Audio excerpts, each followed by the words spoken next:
আসসালামু আলাইকুম, সবাইকে আবার ওয়েলকাম জানাচ্ছি আমাদের ভার্সিটি মাস্টার ক্লাসের তড়িৎ রসায়নের আরেকটা লেকচারে।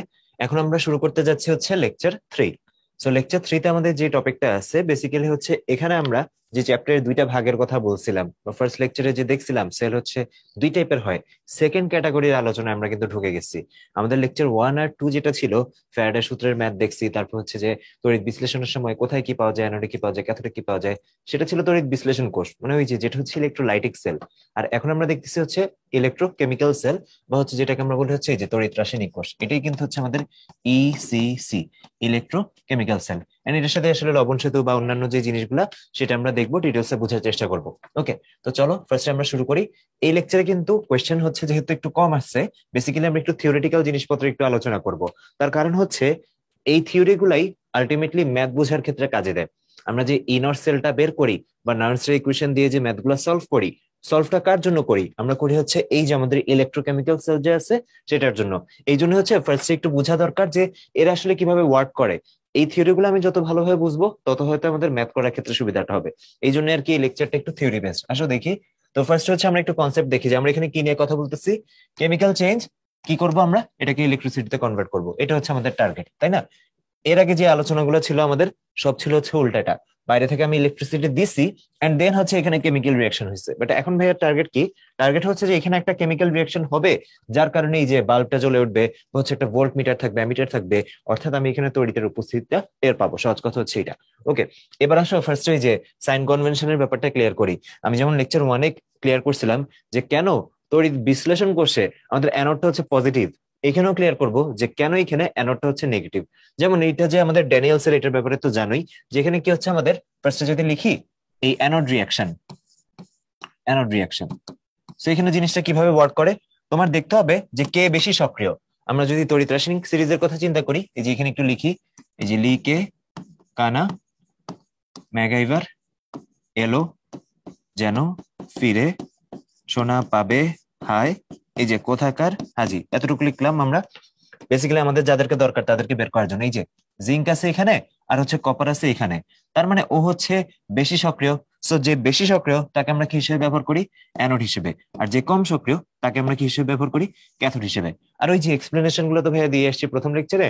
আইডিয়াটা খুবই সিম্পল, যেহেতু জিঙ্ক হচ্ছে বেশি সক্রিয়, অবভিয়াসলি ও কি চাইবে? ও চাইবে যে না, আমি আগে হচ্ছে জিঙ্ক দুইটা ইলেকট্রন ছেড়ে জিঙ্ক 2+ হয়ে যায়। ওই জন্য কি হবে, জিঙ্ক 2+ যেহেতু ও হয়ে যাবে, কপারের তো এখন আর সেম রিয়াকশনটা করার সুযোগ নাই। কপার উল্টাটা করবে, কপার এবার এই দুইটা ইলেকট্রন নিয়ে কপার ধাতুতে পরিণত হবে। মানে একটা হচ্ছে ধাতু থেকে আয়ন হবে, আর একটা আয়ন থেকে ধাতু হবে। দুইটাতে একসাথে হলে আমার লাভ নাই, তাই না? এক পার্টে হচ্ছে জারণ বিক্রিয়া হওয়া লাগবে, আরেক পার্টে হচ্ছে বিজারণ বিক্রিয়া হওয়া লাগবে। এন্ড তোমরা তো জানো এই জিনিসগুলোকে কি বলে, অর্ধকোষ বিক্রিয়া, তাই না? তো আমরা যদি এবার একটু দেখি অ্যানোডে কি হয়। অ্যানোডে তো এক নম্বর কথা হচ্ছে আমরা জানি হচ্ছে অক্সিডেশন হয়, তাই না? আর দুই নম্বর কথা হচ্ছে আসলে এটাই আমরা প্রুফ করি যে এই যে জিঙ্ক ধাতু যেহেতু ও বেশি সক্রিয়, ও কি করবে, আগে ইলেকট্রন ছেড়ে দিয়ে, দুইটা ইলেকট্রন ছেড়ে দিয়ে ও জিঙ্ক 2+ পরিণত হবে। আমি যদি ভৌত অবস্থাটা একটু লিখে দিই তোমাদের সুবিধার জন্য, এই যে দেখো এখানে জিঙ্ক সলিড থাকে, মানে যেটা তড়িৎদ্বার থাকে সেটা, তারপর হচ্ছে ইলেকট্রন ছাড়ার পর হয়ে যায় অ্যাকুয়াস। তো ঠিক একই ভাবে আমি যদি এবার লিখি হচ্ছে আমাদের ক্যাথোড রিয়াকশন যেটা, এই যে ক্যাথোড। সো অ্যানোডে যদি অক্সিডেশন হয়, ক্যাথোডে কি হবে? অবশ্যই ক্যাথোডে হবে হচ্ছে রিডাকশন বা বিজারণ। সো বিজারণ এখন কি হইতে পারে? বিজারণ এখন উল্টাটা, জিঙ্ক 2+ হয়ে গেছে, এখন আর কপার 2+ তৈরি হওয়ার সুযোগ নাই। তার মানে এখন এই পাত্রে যে কপার 2+টা আছে, কপার 2+, এই যে যে ইলেকট্রনটা এখান দিয়ে গেল, সে এই দুইটা ইলেকট্রন নিবে, নিয়ে হচ্ছে পরিণত হয়ে যাবে হচ্ছে আমাদের কপার ধাতুতে। আমি যদি ভৌত অবস্থাগুলো লিখে দিই, এখানে ভৌত অবস্থা হবে উল্টা। লেফটে আছে এখানে অ্যাকুয়াস মানে আয়নটা, আর রাইটে এখানে কি আছে? সলিড। মানে এটা আস্তে আস্তে কি হবে আলটিমেটলি, যে আমাদের এই যে কপারটা এর গায়ে হচ্ছে আস্তে আস্তে এরকম জমা হবে। এই যে এটা হচ্ছে আমাদের আস্তে আস্তে এরকম জমা হবে। আর হচ্ছে এই যে আমাদের অ্যানোড যেটা আছে সেটা আস্তে আস্তে দেখা যাবে এরকম ক্ষয় হয়ে গেছে, এই পোর্শনটা ক্ষয় হয়ে এটাই দেখা যাবে হচ্ছে এরকম দ্রবণে চলে আসছে। আর এখানে কি হবে, এই দ্রবণ থেকে হচ্ছে জিনিসটা চলে যাবে হচ্ছে তড়িৎদ্বারের গায়ে। আমরা পড়ছি যে অ্যানোড হচ্ছে সবসময় কি হয়, ক্ষয়প্রাপ্ত হয়। আর ক্যাথোডের গায়ে কিছু একটা যে জমা হয়, সেটা হচ্ছে সেল যেই ধরনেরই হোক না কেন, এই জিনিসটাই কিন্তু সবসময় আমার হবে। ওকে, এই তো, এটাই গেল হচ্ছে আমাদের রিয়াকশনটা। সো ওভারঅল আমরা কিভাবে লিখতে পারি এই রিয়াকশনটাকে? আমরা যদি সামগ্রিক কোষ বিক্রিয়া যেটাকে বলে, সামগ্রিক কোষ বিক্রিয়া দুইটাকে যদি এবার একটু যোগ করে লিখি, কি লিখবো আমরা? দুইটা ইলেকট্রন তো কাটাকাটি, তাহলে আমার হবে এখানে জিঙ্ক প্লাস কপার 2+, এটা থেকে জিঙ্ক 2+ প্লাস হচ্ছে কপার। অবশ্যই কিন্তু উল্টাটা লেখা যাবে না। উল্টা রিয়াকশন এক নম্বর কথা হচ্ছে সম্ভবই না, কারণ তোমরা বুঝতেছো সক্রিয়তা সিরিজের ব্যাপার স্যাপার আছে এখানে, যে বেশি সক্রিয় যেটা সেটাই আসলে আয়নে পরিণত হবে। আর একটা কথা হচ্ছে আমি দুইটা যোগ করে যেটা পাবো সেটাই আসলে লিখতে হবে, যাতে আমার এই যে যেখানে যেটা জারণ হচ্ছে সেটা ঠিক থাকে, আর যেখানে যেটা বিজারণ হচ্ছে সেটা যাতে ঠিক থাকে। এই তো, এইটাই ছিল হচ্ছে বেসিক কথাবার্তা। এবার একটু সাইনের ব্যাপারটা বুঝে নিই। দেখো, জিঙ্ক যেহেতু ইলেকট্রন ছাড়তেছে, ইলেকট্রনটা আসলে কোথায় ছাড়ে? ইলেকট্রন কিন্তু দ্রবণে ছাড়ে না। ইলেকট্রনটা কি হচ্ছে, এই যে জিঙ্কের যে তড়িৎদ্বার, সে যেহেতু এখানে সলিড অবস্থায় আছে, ইলেকট্রন গুলা কিন্তু এখানে মাইনাস হিসেবে থেকে যায়। আর দ্রবণে কে আসতেছে? দ্রবণে তো আসতেছে আয়নটা। দেখো, জিঙ্ক ভেঙে দুইটা জিনিস হয়েছে, একটা হচ্ছে এই যে আয়ন, আর একটা হচ্ছে ইলেকট্রনটা ছেড়ে দেওয়া। এই ছেড়ে দেওয়া ইলেকট্রন তো থেকে যায় তড়িৎদ্বারে, আর দ্রবণে আসে আয়নটা। সো আলটিমেটলি কি হয়, এই ছেড়ে দেওয়া ইলেকট্রনটা এইটাই তো হচ্ছে ভাইয়া ফ্লো হয় এইভাবে সার্কিট দিয়ে, মানে আমাদের অ্যানোড থেকে ক্যাথোডের দিকে ফ্লো হয়। এন্ড দেখো, যেহেতু এখানে নেগেটিভ চার্জ গুলো আছে, তার মানে এখানে আমাদের অ্যানোড কি নেগেটিভ। আর যেহেতু এখানে কি হচ্ছে, কপার প্লাস গুলো আসতেছে, দেখো এটা যেহেতু মাইনাস হয়ে গেছে, এটা তো এখন আর মাইনাস হওয়া সম্ভব না, তার মানে এটা প্লাসই হবে। সো ক্যাথোডটা কি হচ্ছে আমাদের পজিটিভ। আশা করি বুঝতে পারছো যে কেন জিনিসটা হচ্ছে একদম মুখস্থ না লজিক্যাল, যে অ্যানোডে জারণ হবে আর ক্যাথোডে বিজারণ হবে, এটা ফিক্সড। বাট কোষের উপর ভিত্তি করে আগে যেটা পড়ে আসছি সেটা জানতে আমাদের অ্যানোড ছিল পজিটিভ, কারণ এই যে অ্যানোড নিজ হচ্ছে মাইনাস, মাইনাস যায় প্লাসের কাছে। আর এখন অ্যানোড নিজেই তো রিয়াকশন করতেছে, অ্যানোড রিয়াকশন করে যেহেতু ইলেকট্রন ছেড়ে দিচ্ছে এখানে, এই জন্য এটা হচ্ছে আমাদের নেগেটিভ ইলেকট্রন, আর ওইটা হচ্ছে আমাদের পজিটিভ ইলেকট্রন। ওকে, এবার আসো এই জিনিসটা একটু ছোট্ট করে বুঝে নিই। একটা ছোট্ট থিওরি তোমাদের বইতে আছে, দেখি যে এটা হয়তো বুঝলে তোমাদের এই জিনিসটা আইডিয়া করতে একটু সুবিধা হবে। আমি একটু ভাইয়া তোমাদেরকে এটা একটু আলাদা করে পড়ে দিতে যাচ্ছি। এটা হচ্ছে আমাদের নার্নস্ট থিওরি। এটা কিন্তু আমাদের নার্নস্টের যে ইকুয়েশন সেটা না, এটা আলাদা একটা থিওরি, এটা হচ্ছে নার্নস্ট থিওরি। ঠিক আছে, আসো আমরা একটু একটু দেখি। নার্নস্ট থিওরি নিয়ে আমরা কথা বলবো। তো দেখো, নার্নস্ট থিওরিতে কি হয়, যে আমার কিন্তু এখানে দুইটা ঘটনাই ঘটতে পারতো। কোন দুইটা ঘটনা ঘটতে পারতো দাঁড়াও একটু দেখি। আমাদের হচ্ছে এখানে এই যে এটা একটা বিকার নিলাম, বিকারের মধ্যে হচ্ছে আমরা এখানে দিব হচ্ছে তড়িৎদ্বার। তড়িৎদ্বার হিসেবে আমরা এখানে এই যে নিলাম, একটা তড়িৎদ্বার নিলাম, এই জিনিসটা। ওকে, দেখো, সো এখানে ধরলাম আমি দ্রবণ আছে হচ্ছে জিঙ্ক সালফেট এইটা, আর তড়িৎদ্বার যেটা সেটা অবশ্যই নিলাম হচ্ছে জিঙ্ক। আর এই সেম কাজটা এই পাশেও করি, সেম কাজটাই আমরা এই পাশেও করি। এখানে আরেকটা নেই, এন্ড এখানে হচ্ছে এটা সাপোজ আরেকটা দ্রবণ আছে আমাদের, এই দ্রবণটা হচ্ছে আমাদের দিলাম ইয়েলো কালার। দেখো যেটা হচ্ছে, সো এই দ্রবণে এবার জিঙ্ক সালফেট আর জিঙ্ক না নিয়ে আমি হচ্ছে নেই এখানে কপার তড়িৎদ্বার আর কপার সালফেট দ্রবণ। ওকে, এবার আইডিয়াটা বুঝো। দুইটাই তো এরকম ছিল, হ্যাঁ, আমরা এখন দুইটা আলাদা আলাদা পাত্রে নিচ্ছি। আমরা একটু পরে এই কম্পার্টমেন্ট নিয়ে কথা বলবো, যে একই পাত্রে যদি রাখি এদেরকে বলে সিঙ্গেল কম্পার্টমেন্ট, হ্যাঁ, এক প্রকোষ্ঠ বিশিষ্ট কোষ। আর যদি দুইটা আলাদা পাত্রে এইভাবে থাকে তাহলে সেটাকে বলা হচ্ছে দ্বি প্রকোষ্ঠ বিশিষ্ট কোষ, ডাবল কম্পার্টমেন্ট। সিম্পল কথা, এটা দেখলেই বুঝবা। ওকে, দেখো, এখন আমার কথা হচ্ছে যে এইখানে দুইটা সেল যখন তুমি আলাদা রাখতেছো, এর এক একটা কি হাফ সেল, অর্ধকোষ। এর এক একটা কি, এক একটা হচ্ছে আমাদের হাফ সেল বা অর্ধকোষ। সো এই হাফ সেল গুলাতে কিন্তু দুইটা ঘটনাই ঘটতে পারতো। ইন্ডিভিজুয়ালি যদি আমরা চিন্তা করি, এখানে দুইটা ঘটনাই ঘটা সম্ভব। একটা হচ্ছে এই যে জিঙ্ক, সে দুইটা ইলেকট্রন ছাড়বে, ছেড়ে জিঙ্ক 2+ পরিণত হবে, এটা যতটা হওয়া সম্ভব। ঠিক একইভাবেই আমাদের এই যে জিঙ্ক 2+ যেটা, সে দুইটা ইলেকট্রন নিয়ে সে জিঙ্ক ধাতুতে পরিণত হবে, এটাও হওয়া সম্ভব। ঠিক একইভাবে এখানেও যদি আমি এই জিনিসটাই রেপ্লিকেট করি, এই যে আনলাম এখানে এটা, এখন জাস্ট জিঙ্কের জায়গায় কি করে দিব, আমরা কপার করে দিব জিঙ্কের জায়গায়, এটা জাস্ট কপার করে দিই, একই জিনিস। তাহলে এবার এটা কি হবে, আমাদের কপার দুইটা ইলেকট্রন ছেড়ে কপার 2+ পরিণত হতে পারে, অথবা কপার 2+ দুইটা ইলেকট্রন নিয়ে কপার ধাতুতে পরিণত হতে পারে। তাহলে নিশ্চয়ই বুঝতে পারছো ঘটনা দুইটাই ঘটতে পারে, বাট ডিপেন্ড করে তুমি কার সাথে কাকে কানেক্ট করছো। যেহেতু জিঙ্কের সাথে কপারকে রাখলে জিঙ্ক বেশি সক্রিয়, এই জন্য ওর ক্ষেত্রে কি হয়, এই রিয়াকশনটা হয়ে যায়। আর এই রিয়াকশনটা হলে এটা আর হইতে পারে না, তখন এই ক্ষেত্রে বিজন রিয়াকশনটা হয়। জিনিসটা এইভাবে ওয়ার্ক করে। এখন এই যে নার্স থিওরি বলতে যেটা বুঝাচ্ছি, এই জিনিসটার না নাম আছে সুন্দর, নাম হচ্ছে, খেয়াল করো, যদি ঘটনাটা এরকম হয় যে আমার এখানে কি হয়েছে ভাইয়া, তড়িৎদ্বার থেকে দ্রবণে গেছে। সো যদি আমার তড়িৎদ্বার, এই যে লিখতেছি, তড়িৎদ্বার থেকে যদি দ্রবণে যায়, এই জিনিসের একটা নাম আছে, এটাকে বলা হচ্ছে সলিউশন প্রেসার। সলিউশন প্রেসার বা এসপি, এগুলো তোমাদের বইয়ের কথাবার্তাই, ভার্সিটির জন্য এই থিওরি গুলো সরাসরি সেভাবে লাগে না। বাট যেহেতু আমরা এখানে একটু বেসিক নিয়ে কথা বলতেছি, এই জিনিসগুলো একটু বুঝে রাখো। যদি কোনোদিন কোয়েশ্চেন চলে আসে যে ব্যাখ্যা করো যে কেন হচ্ছে আমার এখানে জিঙ্ক তড়িৎদ্বারটাই হচ্ছে ক্ষয় হয়, কেন হচ্ছে কপার হয় না, মানে উল্টাটা কেন হয় না। তখন কিন্তু জাস্ট সক্রিয়তার ব্যাখ্যা দিয়ে দিলে সেটা যথেষ্ট না। এই জিনিসটাও যদি একটু বলে দাও, রিটেন কোশ্চেন আসলে মনে করো, তখন একটু জিনিসটা সুন্দর করে আনসার করতে হবে। আগে এগুলো খুব একটা লাগতো না, আগে তো রিটেনই আসতো না। বাট তুমি যদি এখন একটু খেয়াল করো, রিটেনে একটু থিওরিটিক্যাল কোশ্চেন বেশি আসে কেমিস্ট্রিতে, এক্সপ্লেনেশন টাইপ। হ্যাঁ, ম্যাথ আসে ছোটখাটো, কিন্তু এই ম্যাথের সাথে দেখা যায় যে এক্সপ্লেনেশন টাইপ জিনিসপত্র দিয়ে দেয়। ওকে, সো কি বলতেছিলাম আমরা, তড়িৎদ্বার থেকে যদি দ্রবণে আসে, মানে ঘটনা যদি এইটা হয়, আমি যদি অ্যারো চিহ্ন দিয়ে লিখি, এই যে যদি এইটা হয় এইভাবে যদি আসতেছে, সেটাকে আমরা কি বলবো, এসপি, সলিউশন প্রেসার। ওকে, সলিউশনের দিকে যাচ্ছে। আর যদি উল্টা ঘটনাটা ঘটে, মানে আমরা কি বলতে চাচ্ছি, যদি এরকম হয় যে দ্রবণ থেকে, এই যে উল্টা ঘটনা এটা দেখো, দ্রবণ থেকে যাচ্ছে তড়িৎদ্বারের গায়ে যে জমা হচ্ছে, যদি এটা হইতো, তো দ্রবণ থেকে যদি তড়িৎদ্বারের গায়ে যায়, তড়িৎদ্বারের গায়ে যায়, সেটাকে আমরা কি বলবো, বলবো হচ্ছে osmotic pressure. Osmotic pressure, pressure বা হচ্ছে ওপি, অসমোটিক প্রেসার বা ওপি। তাহলে কি শিখলাম, দুইটা জিনিস শিখলাম, একটা হচ্ছে সলিউশন প্রেসার, একটা হচ্ছে অসমোটিক প্রেসার। সিম্পল জিনিস। যদি হচ্ছে আমার ডিরেকশন এটা হয়, এই যে এটাও লিখে দিই এবার, যদি উল্টাটা হয়, উল্টাটাকে আমরা কি বলবো, উল্টাটাকে বলবো হচ্ছে অসমোটিক প্রেসার।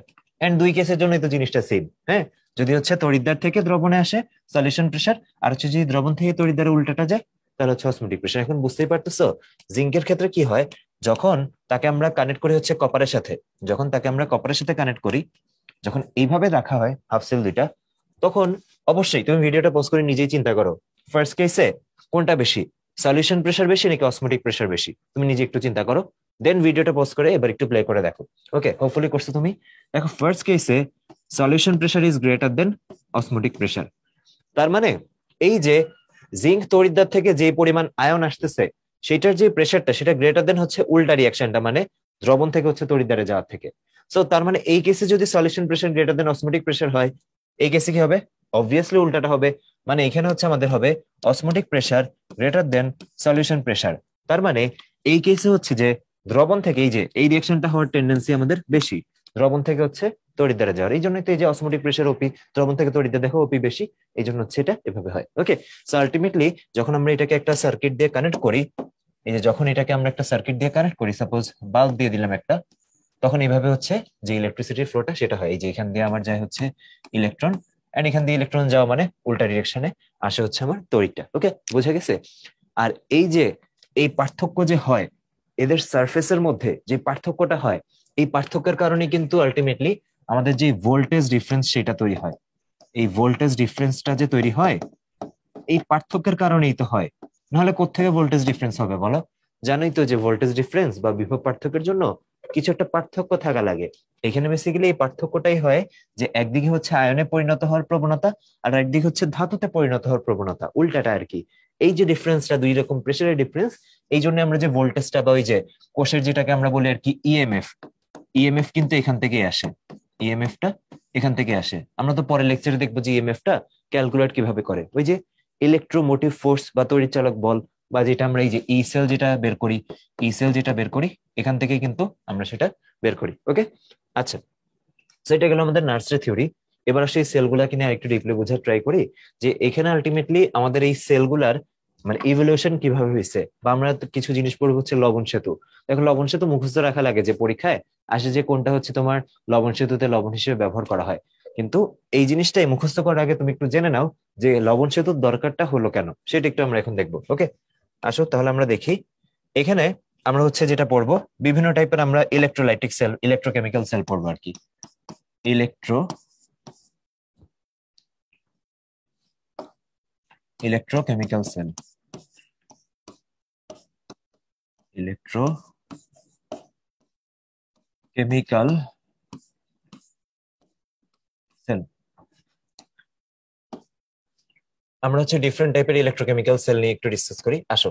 তো ফার্স্টে আমাদের যে আইডিয়াটা ছিল সেটা কি ছিল, আমরা একটু আগে দেখলাম যে এই যে আমি হচ্ছে একটা বিকার নিলাম, এই বিকারের মধ্যে আমি আরেকটা বিকার নিই, আগে হচ্ছে দুইটা বিকার নিয়ে নিই। এটা একটা দ্রবণ নিলাম আর এটা একটা দ্রবণ নিলাম, এটার কালারটা চেঞ্জ করে দিই। এটার কালারটা ধরো দিলাম হচ্ছে আমরা ইয়েলো কালার, এরকম। তো এখানে কি করবো, এবার তড়িৎদ্বার দিব, তড়িৎদ্বার দিই। এটা একটা তড়িৎদ্বার দিলাম, এটা একটা তড়িৎদ্বার, আগের সেট আপটাই রাখতেছি। আর আরেকটা তড়িৎদ্বার দিই এখানে, এটা একটা তড়িৎদ্বার দিলাম, দুইটা তড়িৎদ্বার এরকম দিলাম। দুইটা পাত্র দুইটা তড়িৎদ্বার দিলাম। ওকে, এন্ড এখানে আমরা কি করলাম, এখানে আমরা হচ্ছে কানেক্ট করলাম এই যে আমাদের একটা বাল্ব দিয়ে বা ভোল্ট মিটার বা এরকম কিছু দিয়ে। সো এটা আগের মতোই সেট আপ। এটাকে আমরা বলতেছি জিঙ্ক তড়িৎদ্বার, এটা হচ্ছে আমাদের জিঙ্ক সালফেট দ্রবণ, এন্ড এটা হচ্ছে আমাদের কপার তড়িৎদ্বার, এটা হচ্ছে আমাদের কপার সালফেট দ্রবণ। এন্ড আমরা হচ্ছে বেসিক যে জিনিসটা সেটা জানি যে এখানে কি ঘটতে যাচ্ছে। তো দেখো আমরা একটু আগে দেখলাম যে এখানে অ্যানোড রিয়াকশন যেটা ঘটবে, এই পাশে একটু লিখি, অ্যানোড রিয়াকশন আবার কি হবে, যে আস্তে আস্তে হচ্ছে জিঙ্ক যেটা দুইটা ইলেকট্রন ছেড়ে জিঙ্ক 2+ হবে, এন্ড আলটিমেটলি ক্যাথোড রিয়াকশন হবে কপার 2+ যেটা সে হচ্ছে ওই দুইটা ইলেকট্রন নিয়ে কপার ধাতুতে পরিণত হবে। ভালো কথা, আমাদের তো সেল হয়ে গেল। মানে আমাদের টার্গেট কি আলটিমেটলি, এই যে একটা কেমিক্যাল এনার্জি এটাকে হচ্ছে কনভার্ট করে ইলেকট্রিক এনার্জিতে। মানে আমরা চাই যে আমরা যাতে এখান থেকে কারেন্ট পাই। কেমিক্যাল রিয়াকশন হবে, কিন্তু কেমিক্যালটা টাকা দিয়ে কিনতেছো তাই না, সেটা তো একটা ভ্যালু আছে। তো এই যে কেমিক্যালটা যে তুমি খরচ করলা, খরচের বিনিময়ে তো তুমি একটা আউটপুট চাও, আউটপুটটা হচ্ছে এখানে কারেন্ট বা ইলেকট্রিসিটি। তো তুমি তো চাও যে এই লাইটটা জ্বলুক, হ্যাঁ তুমি তো চাও যে হ্যাঁ এটা চলুক, নাকি এরকম চাও যে জাস্ট হচ্ছে সার্কিট বানানো থাকবে, এই সেটআপটা করে থাকবা, দেন হচ্ছে তাকে থাকবে, তা তো না। তুমি চাও যে এটা থেকে ইলেকট্রিসিটি জেনারেট হোক। এই জন্যই তুমি চাও এই রিয়াকশনটা হোক।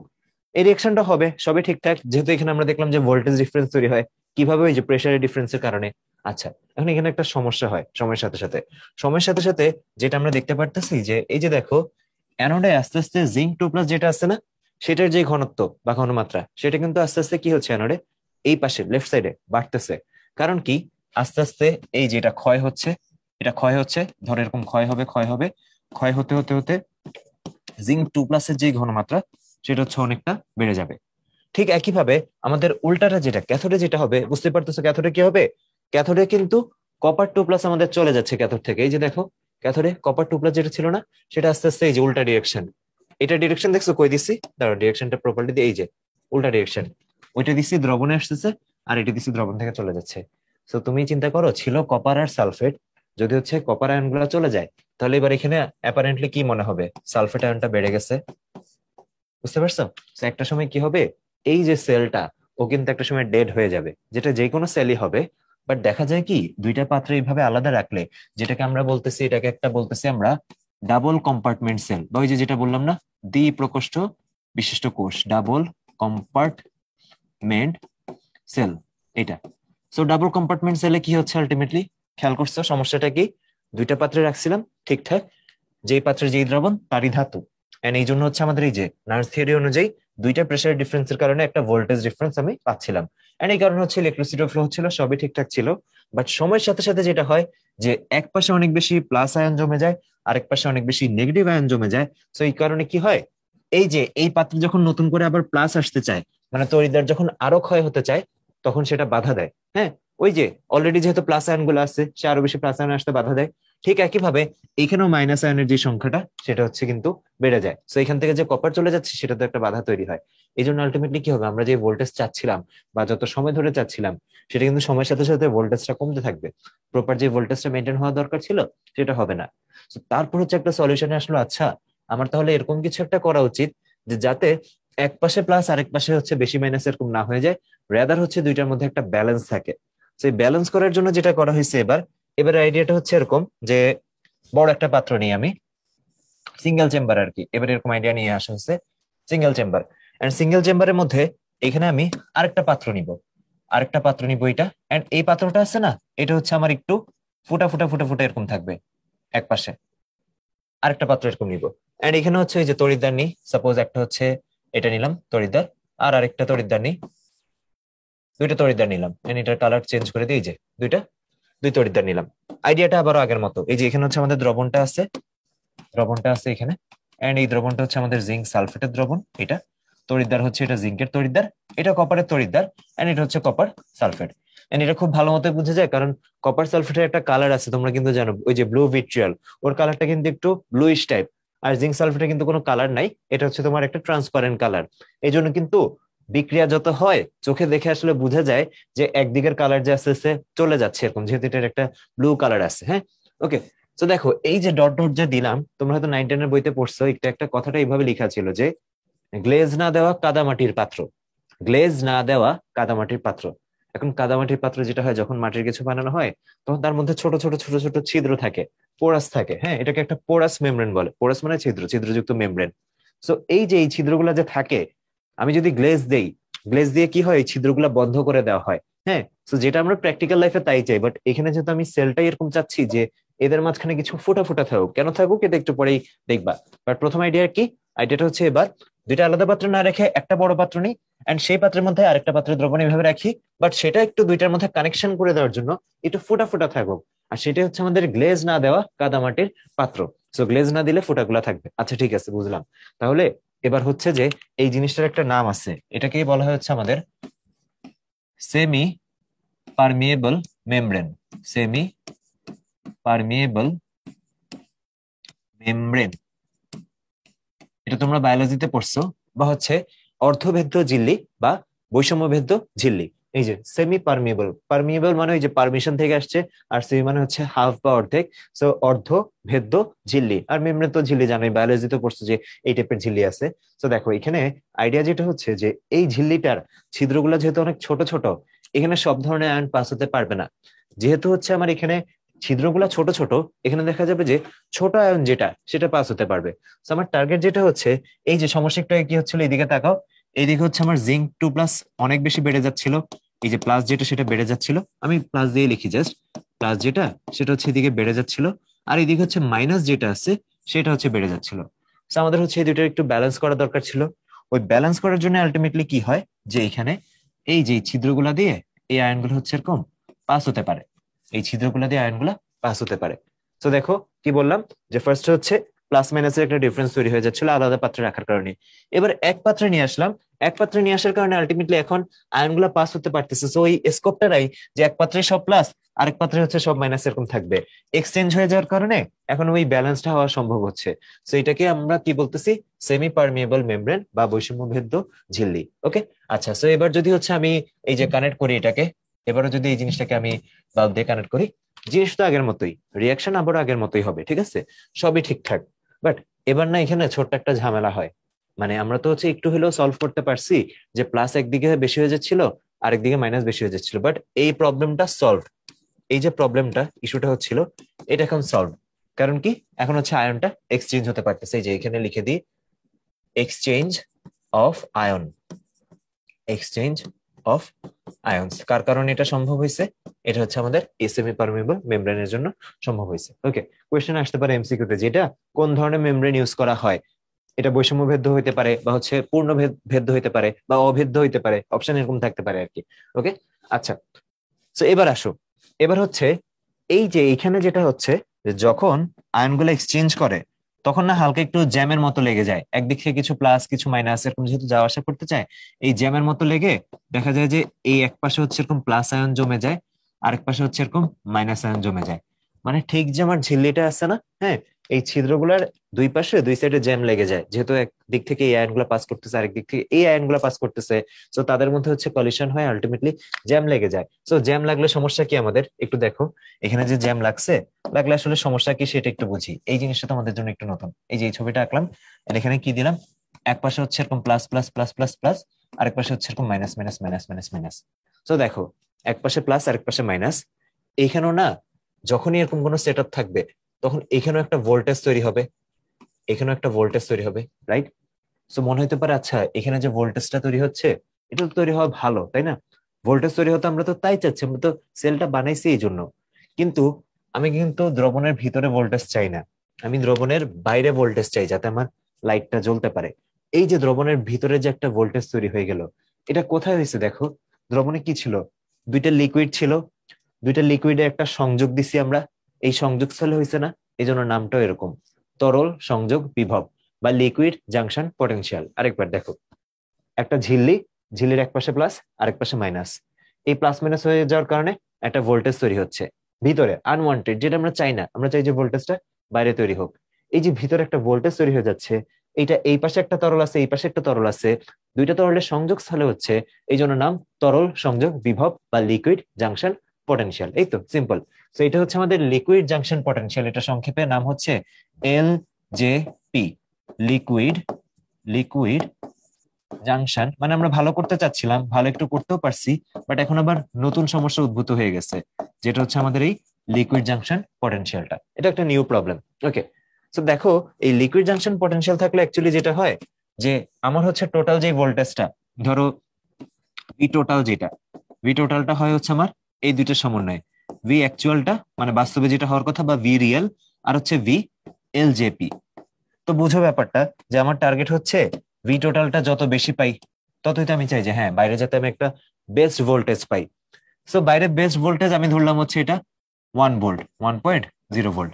এখন তুমি দেখো, ফার্স্টে মনে করো লিকুইড জাংশন পটেনশিয়াল নাই। হ্যাঁ, শুরুতে তো থাকবে না, কারণ শুরুতেই জ্যামটা লাগবে না। শুরুতে ফ্লোটা তুমি একদম হচ্ছে 1 ভোল্ট প্রপার ভোল্টেজ পাবা, বাল্বটা একদম সমান উজ্জ্বলতা নিয়ে জ্বলবে।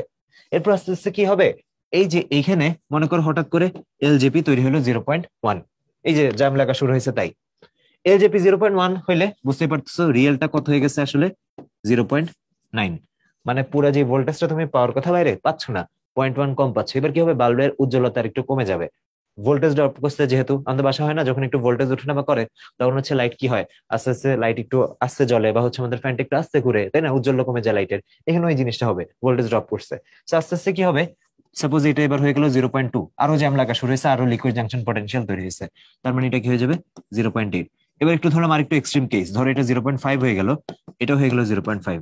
তার মানে চিন্তা করছো পাওয়ার কথা বাইরে তুমি 1 ভোল্ট, কিন্তু এখন পাচ্ছ 0.5 ভোল্ট। তার মানে আমরা হাইপোথেটিক্যালি ধরে নিতে পারি বাল্বটা যে উজ্জ্বলে জ্বলতো এখন তার অর্ধেক জ্বলবে। সো আলটিমেটলি কি তোমার লস হচ্ছে না, তুমি যে কেমিক্যাল ইউজ করছো এত কষ্ট করে, আলটিমেটলি ভোল্টেজ এখানে ড্রপ করতেছে। সো এখানে সমস্যা কি ছিল, যে একসময় সেলটা হচ্ছে নষ্ট হয়ে যাওয়া। এখানে আমরা সলভ করতে যে দুইটাকে হচ্ছে একই পাত্রে নিয়ে আসলাম, বা যেটাকে আমরা বলছিলাম এটা ডাবল কম্পার্টমেন্ট, তো এটা হচ্ছে আমাদের সিঙ্গেল কম্পার্টমেন্ট। সিঙ্গেল কম্পার্টমেন্ট আমরা ট্রাই করছি, ঠিক আছে, এটা তো আরেকটু সলভ করা যায় নাকি দেখি। সলভ হয়েছিল, কিন্তু এই যে নতুন সমস্যা উদয় হইলো, যেটা হচ্ছে লিকুইড জাংশন পটেনশিয়াল। আমরা তো চাই না, হ্যাঁ তোমরা এটা ফিজিক্সে পড়ছো, অনেকটা হচ্ছে অভ্যন্তরীণ রোধের কারণে একটা ভোল্টেজ ক্ষয় হয়, যে অনেকটা হচ্ছে ওরকম একটা ভোল্টেজ, হারানো ভোল্টেজ, আমরা চাই না যে কোনো ভোল্টেজ হারাক। So, ওই সমস্যার সমাধান করার জন্য এবার যেটা মানে করা হয়েছে, যে যেহেতু আমার দুইটা জিনিসই দরকার, আমার দরকার যে প্লাস মাইনাস একদিকে বেশি একদিকে কম না হয়ে যাক, এটাও দরকার। আবার আমি চাই না যে এখানে হচ্ছে যে সমস্যার সমাধান করতে যে এই যে মেমব্রেন নিয়ে আসলাম এই কারণে জ্যাম লেগে লিকুইড জাংশন পটেনশিয়াল তৈরি হোক, সেটাও চাই না। তো দুইটা মিলে যে কম্বাইন্ড সলিউশন নিয়ে আসা হয়েছে সেটা হচ্ছে, এবার এই যে এই সেলটা নিয়ে নিয়ে কাজ করি, এটাকে আবার আনি, এই সেলটাকেই হচ্ছে আবার বানানো হয়েছে। এন্ড এবার নিয়ে আসা হয়েছে আমাদের সল্ট ব্রিজ যেটা সেটা, এই যে এটা নিলাম। এন্ড দেখো সল্ট ব্রিজ তো তোমরা চিনোই, একটা সল্ট ব্রিজ আঁকি এবার। এই যে এখান থেকে একটু জিঙ্কার কপারটা লিখিয়ে দিকে, এই যে এরকম বাঁকানো ইউ আকৃতির যে কাঁচ নল, ঠিক আছে, এই যে যেটা হচ্ছে আমাদের সল ব্রিজ, সেটা নিয়ে আসা হয়েছে। হ্যাঁ, বাঁকানো ইউ আকৃতির যে কাঁচ নল, আলটিমেটলি টার্গেট কি, এটা হচ্ছে একদম ডুবানো থাকতে হবে। হ্যাঁ, তো আমার টার্গেট কি, টার্গেট হচ্ছে যে সল্ট ব্রিজে এবার এমন একটা সল্ট ব্যবহার করা যে কিনা এই যে আমাদের এক পাশে প্লাস বেশি আরেক পাশে মাইনাস বেশি হয়ে যাচ্ছিল, এই ইস্যুটা সলভ করবে। সাপোজ আমি এখানে দিয়ে দিলাম অনেক পরিচিত একটা আমাদের সল্ট ব্রিজ ইউজ করা হয় যেটা পটাশিয়াম নাইট্রেট, এটা দিয়ে দিলাম। সো পটাশিয়াম নাইট্রেটে কি আছে আমাদের, দুইটা জিনিস আছে, একটা হচ্ছে কে প্লাস আর একটা হচ্ছে NO3 মাইনাস। সো সল্ট ব্রিজে যে সল্টটা থাকে এটা নিয়ে আমরা পরের পেজে আরো ডিটেলস আলোচনা করব। আগে একটু বুঝে নি যে কেন ইউজ করা হচ্ছে এটা। সে কি করবে এখন, সে যেটা করবে, এই পাশে যেহেতু প্লাস বেড়ে যাচ্ছিল, কি করতে হবে, প্লাসটাকে ব্যালেন্স করতে হবে। তো তুমি চিন্তা করো এই নাইট্রেটটা আছে যে এটা আসলে কোথায় যাবে, এগুলো কিন্তু এমসিকিউ তে চলে আসতে পারে, যে সল্ট ব্রিজ ইউজ করার পর এই সল্ট ব্রিজের কোন অ্যানায়নটা কোন দিকে, মানে নাইট্রেট আয়নটা কোন দিকে যাবে, ক্যাথোডে যাবে নাকি হচ্ছে অ্যানোডে যাবে, নাকি দুইটাতেই যাবে, নাকি কোনোটিই নয়, এই টাইপের অপশন আসতে পারে। তো তোমার উত্তর কি হবে, অবশ্যই এটা অ্যানোডে যাবে। কারণ কি, অ্যানোডেই তো হচ্ছে আমাদের কি হয়, এই যে ক্যাটায়নের ঘনত্বটা বাড়তে থাকে। সো কি হবে, এই যে নাইট্রেটটা যে আস্তে আস্তে ওকে ব্যালেন্স করবে, আর কে প্লাসটা যেটা হবে, এদিকে যেহেতু দেখো সালফেট বেড়ে যাচ্ছিল, সো কে প্লাসটা এদিকে যাবে। তো দেখো দুইটা পাত্রে রাখার কারণে ওই যে ওই ইস্যুটা যেটা প্লাস মাইনাস বেড়ে যাওয়া কমে যাওয়া, ওই ইস্যুটা হচ্ছে সলভ হচ্ছে। আবার এখানে লিকুইড জাংশন পটেনশিয়ালের ইস্যুটাও সলভ হচ্ছে। এখন এটা একটু বলি যে আলটিমেটলি এখানেও কিন্তু একটু লিকুইড জাংশন পটেনশিয়াল তৈরি হয়। কারণ কি দেখো, এই মাইনাস গুলো এখানে আসতেছে, মাইনাস গুলো এখানে আসতেছে, আর এই যে প্লাস যেগুলা সেগুলো তো এখানে থাকেই। সো এখানেও হালকা লিকুইড জাংশন পটেনশিয়াল তৈরি হয়, বাট সেটাও এটার তুলনায় খুবই নগণ্য। এটাতে যেহেতু একদম প্রমিনেন্ট পাশাপাশি আছে, আর এটাতে তুমি কি করছো, এই সেট আপে দেওয়ার কারণে লিকুইড জাংশন পটেনশিয়ালটা কমে আসে। এখানে যে একদম আসে না তা না, একদম এটাকে জিরো করা সম্ভব না, বাট আমাদের টার্গেট কি, যত বেশি এফিসিয়েন্ট আমরা এটাকে করতে পারি সেটাই তো হচ্ছে আমাদের টার্গেট, রাইট? ওকে, তো এটা গেল হচ্ছে আমাদের সল্ট ব্রিজের যে ব্যাপারটা।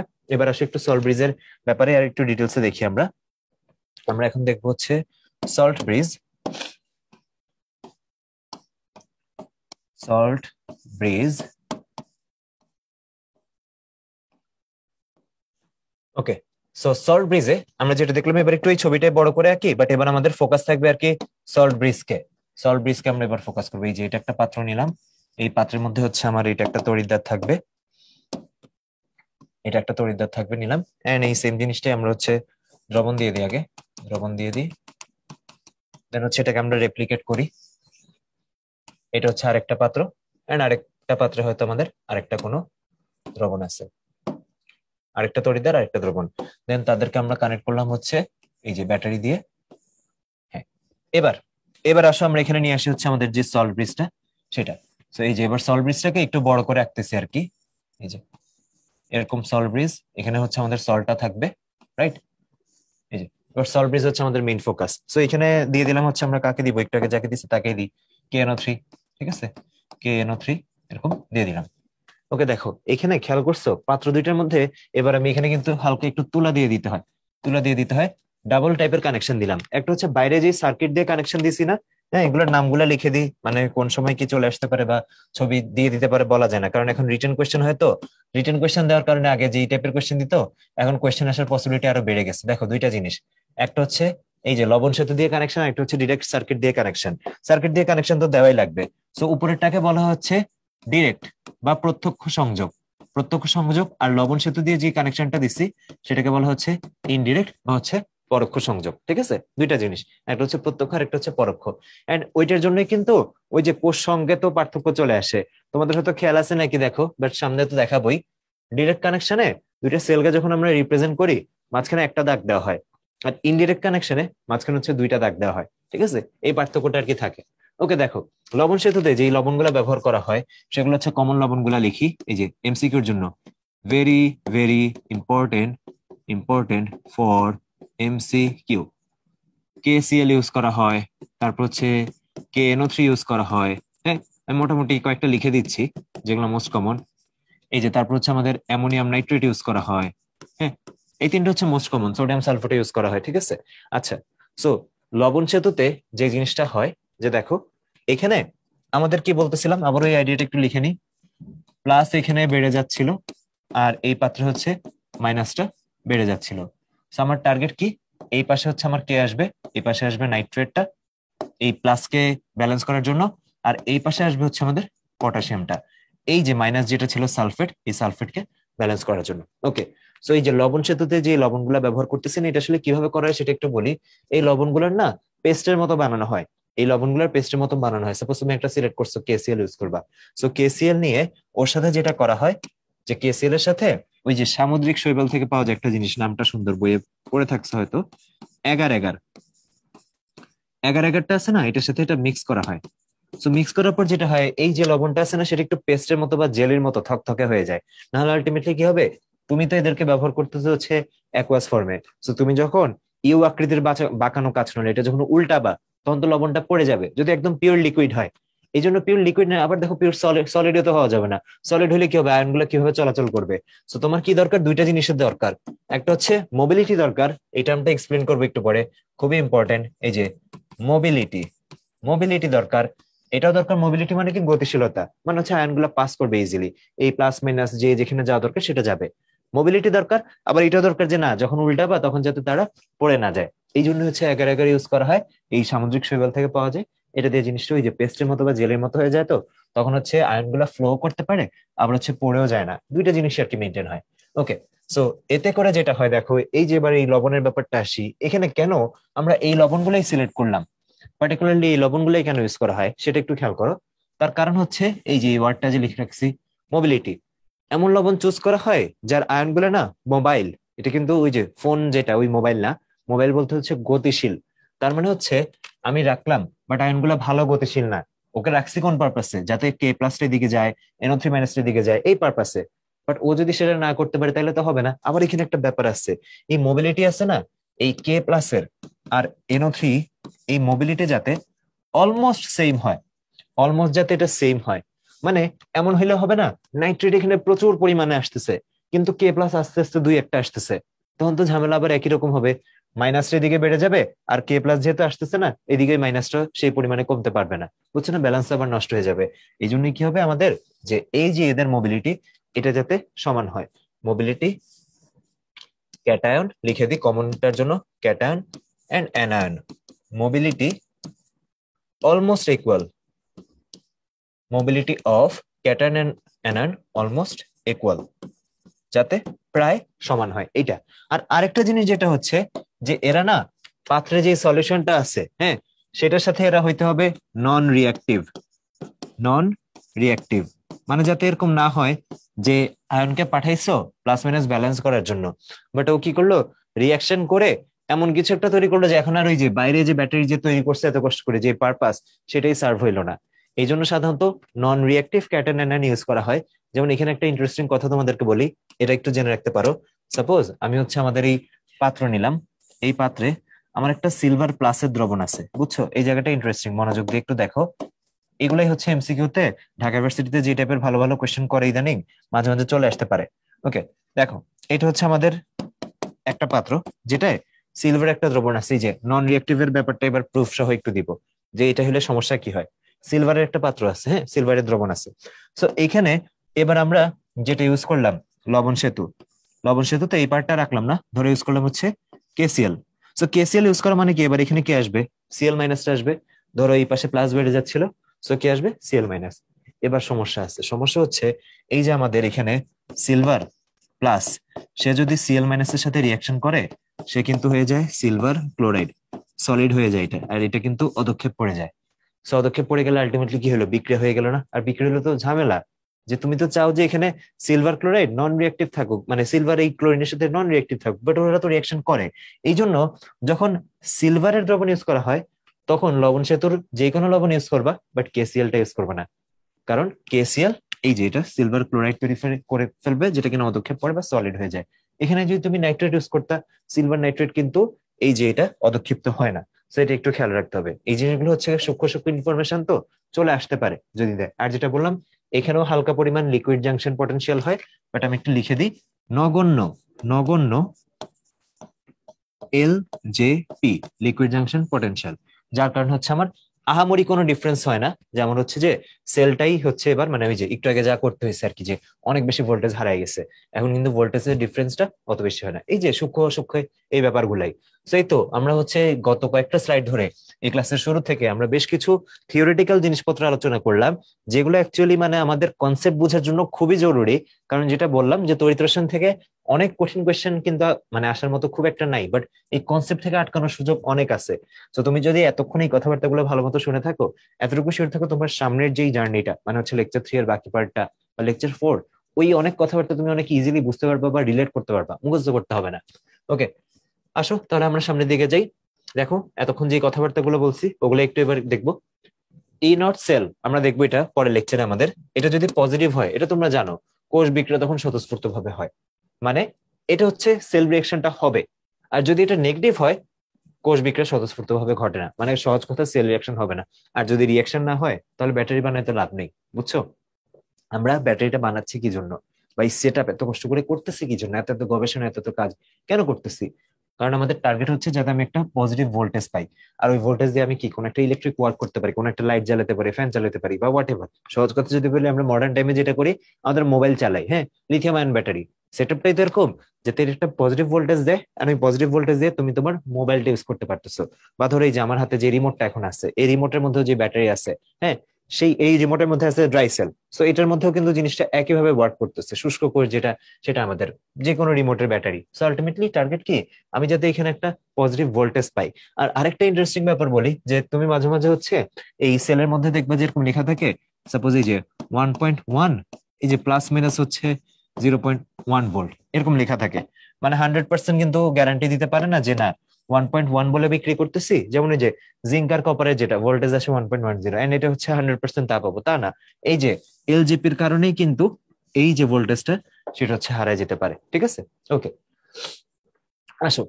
অর্ধকোষ, দুটি অর্ধকোষ মিলে একটি তড়িৎ রাসায়নিক কোষ তৈরি হয়, পড়ছি এতক্ষণ এগুলা। দুই পাশে দুইটা, একটা হচ্ছে অ্যানোড অর্ধকোষ আর একটা হচ্ছে ক্যাথোড অর্ধকোষ।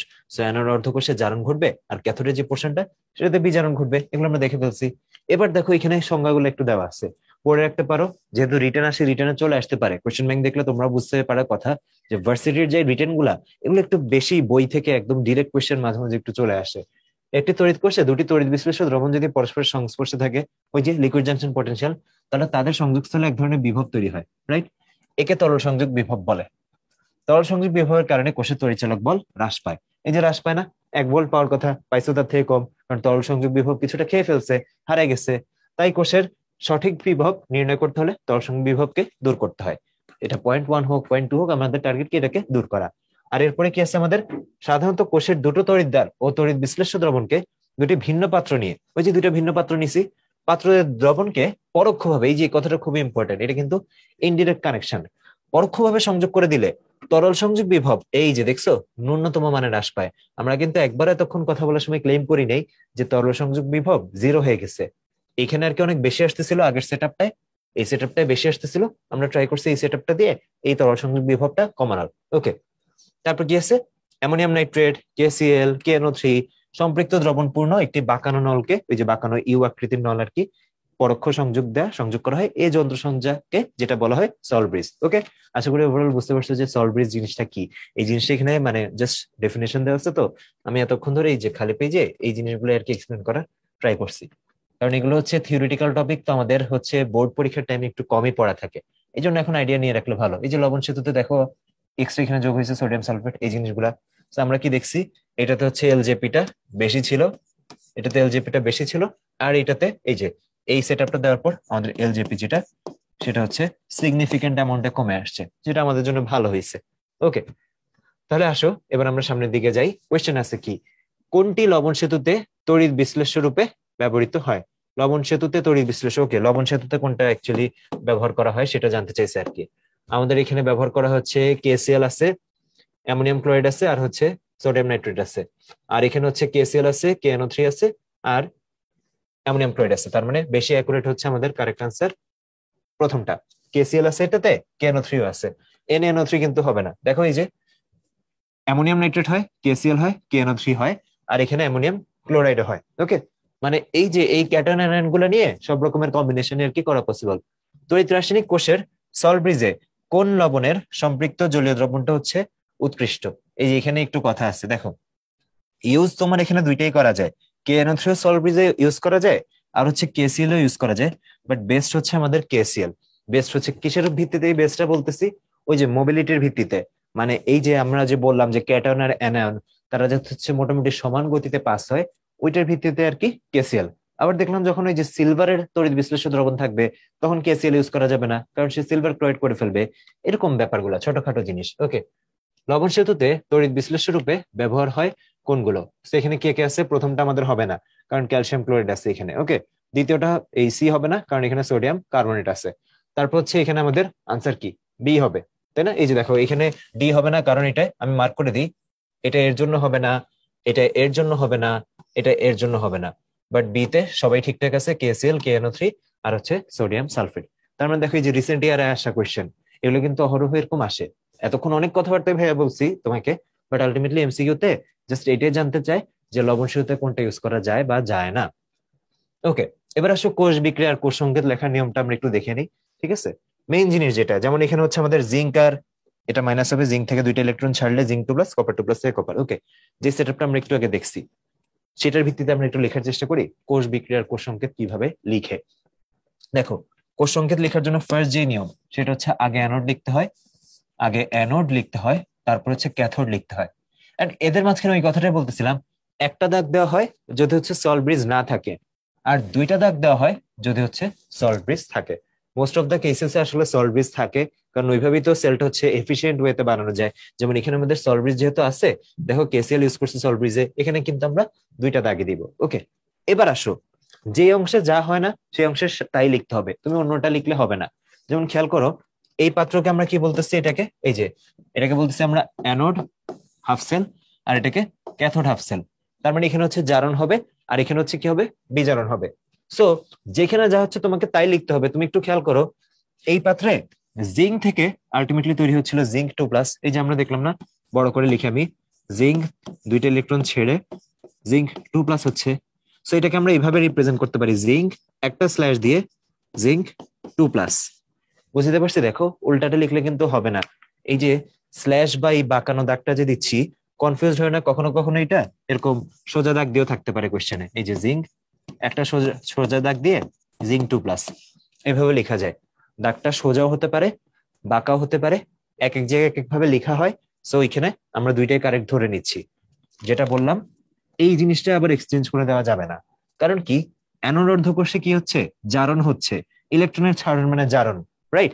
সো জারণ মানে কি, ধাতুটা পরিণত হবে আয়নে, এই জন্য বাম পাশে ধাতুকেই রাখতে হবে আর ডান পাশে ওর আয়নকে রাখতে হবে। তাহলে জিনিসটা লিখে ফেলি, কিভাবে লিখবো আমরা এটাকে?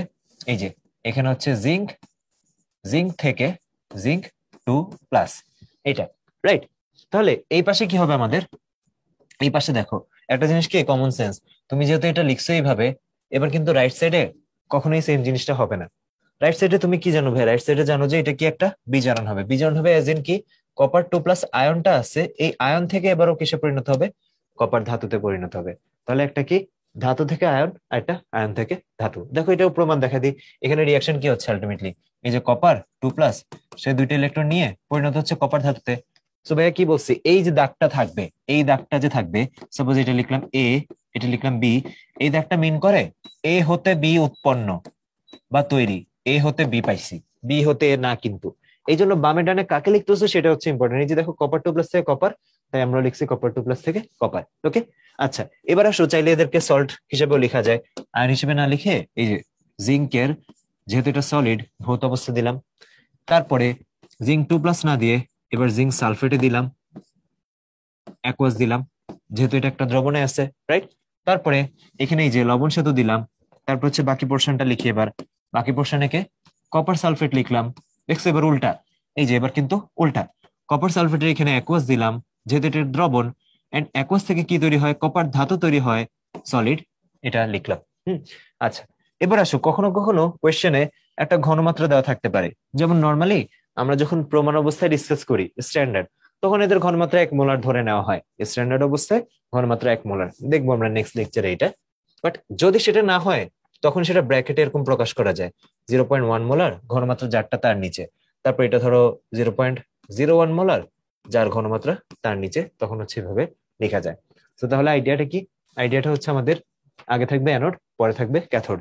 কিভাবে বুঝবা কোনটা অ্যানোড কোনটা ক্যাথোড? ওই যে সক্রিয়তা সিরিজ, এটা বোঝার উপায় হচ্ছে সক্রিয়তা সিরিজ। সক্রিয়তা সিরিজ বোঝার উপায় হচ্ছে এটা। কোয়েশ্চেন আছে সামনে, দেখলে আর একটু ক্লিয়ারলি বুঝতে পারবা যে এটা তো একটা কমন এক্সাম্পলই দিচ্ছে, জিঙ্ক আর কপার, এটা অন্যদের জন্য কি হবে সেটাও দেখতে পারবা।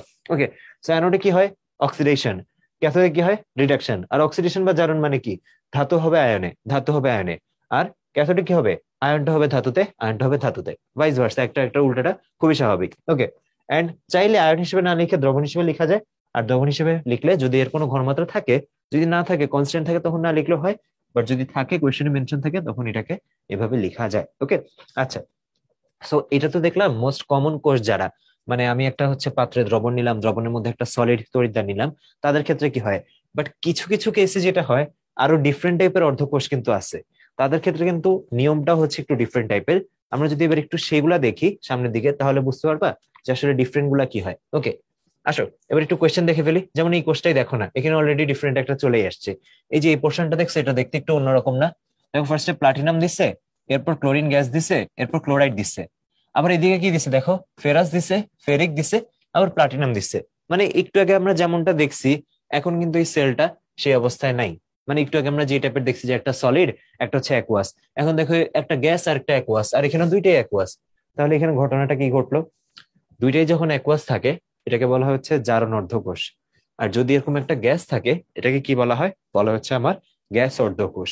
আমাদের এখানে সাম- সামনেই আর কি অর্ধকোষের যে ডিসকাশন গুলা সেগুলো আছে। আপাতত আমরা একটু দেখে নিই যে রিয়াকশন কি হবে। রিয়াকশন বুঝতে আসলে অর্ধকোষ কিরকম সেটা কিন্তু ইম্পর্টেন্ট না, দেখো খুব ইজিলি বোঝা যায়। প্লাটিনাম তো তড়িৎদ্বার, ও তো নিষ্ক্রিয় তড়িৎদ্বার, ওর কিন্তু এখানে কোনো কাজ নেই। প্লাটিনাম আগেই বাদ।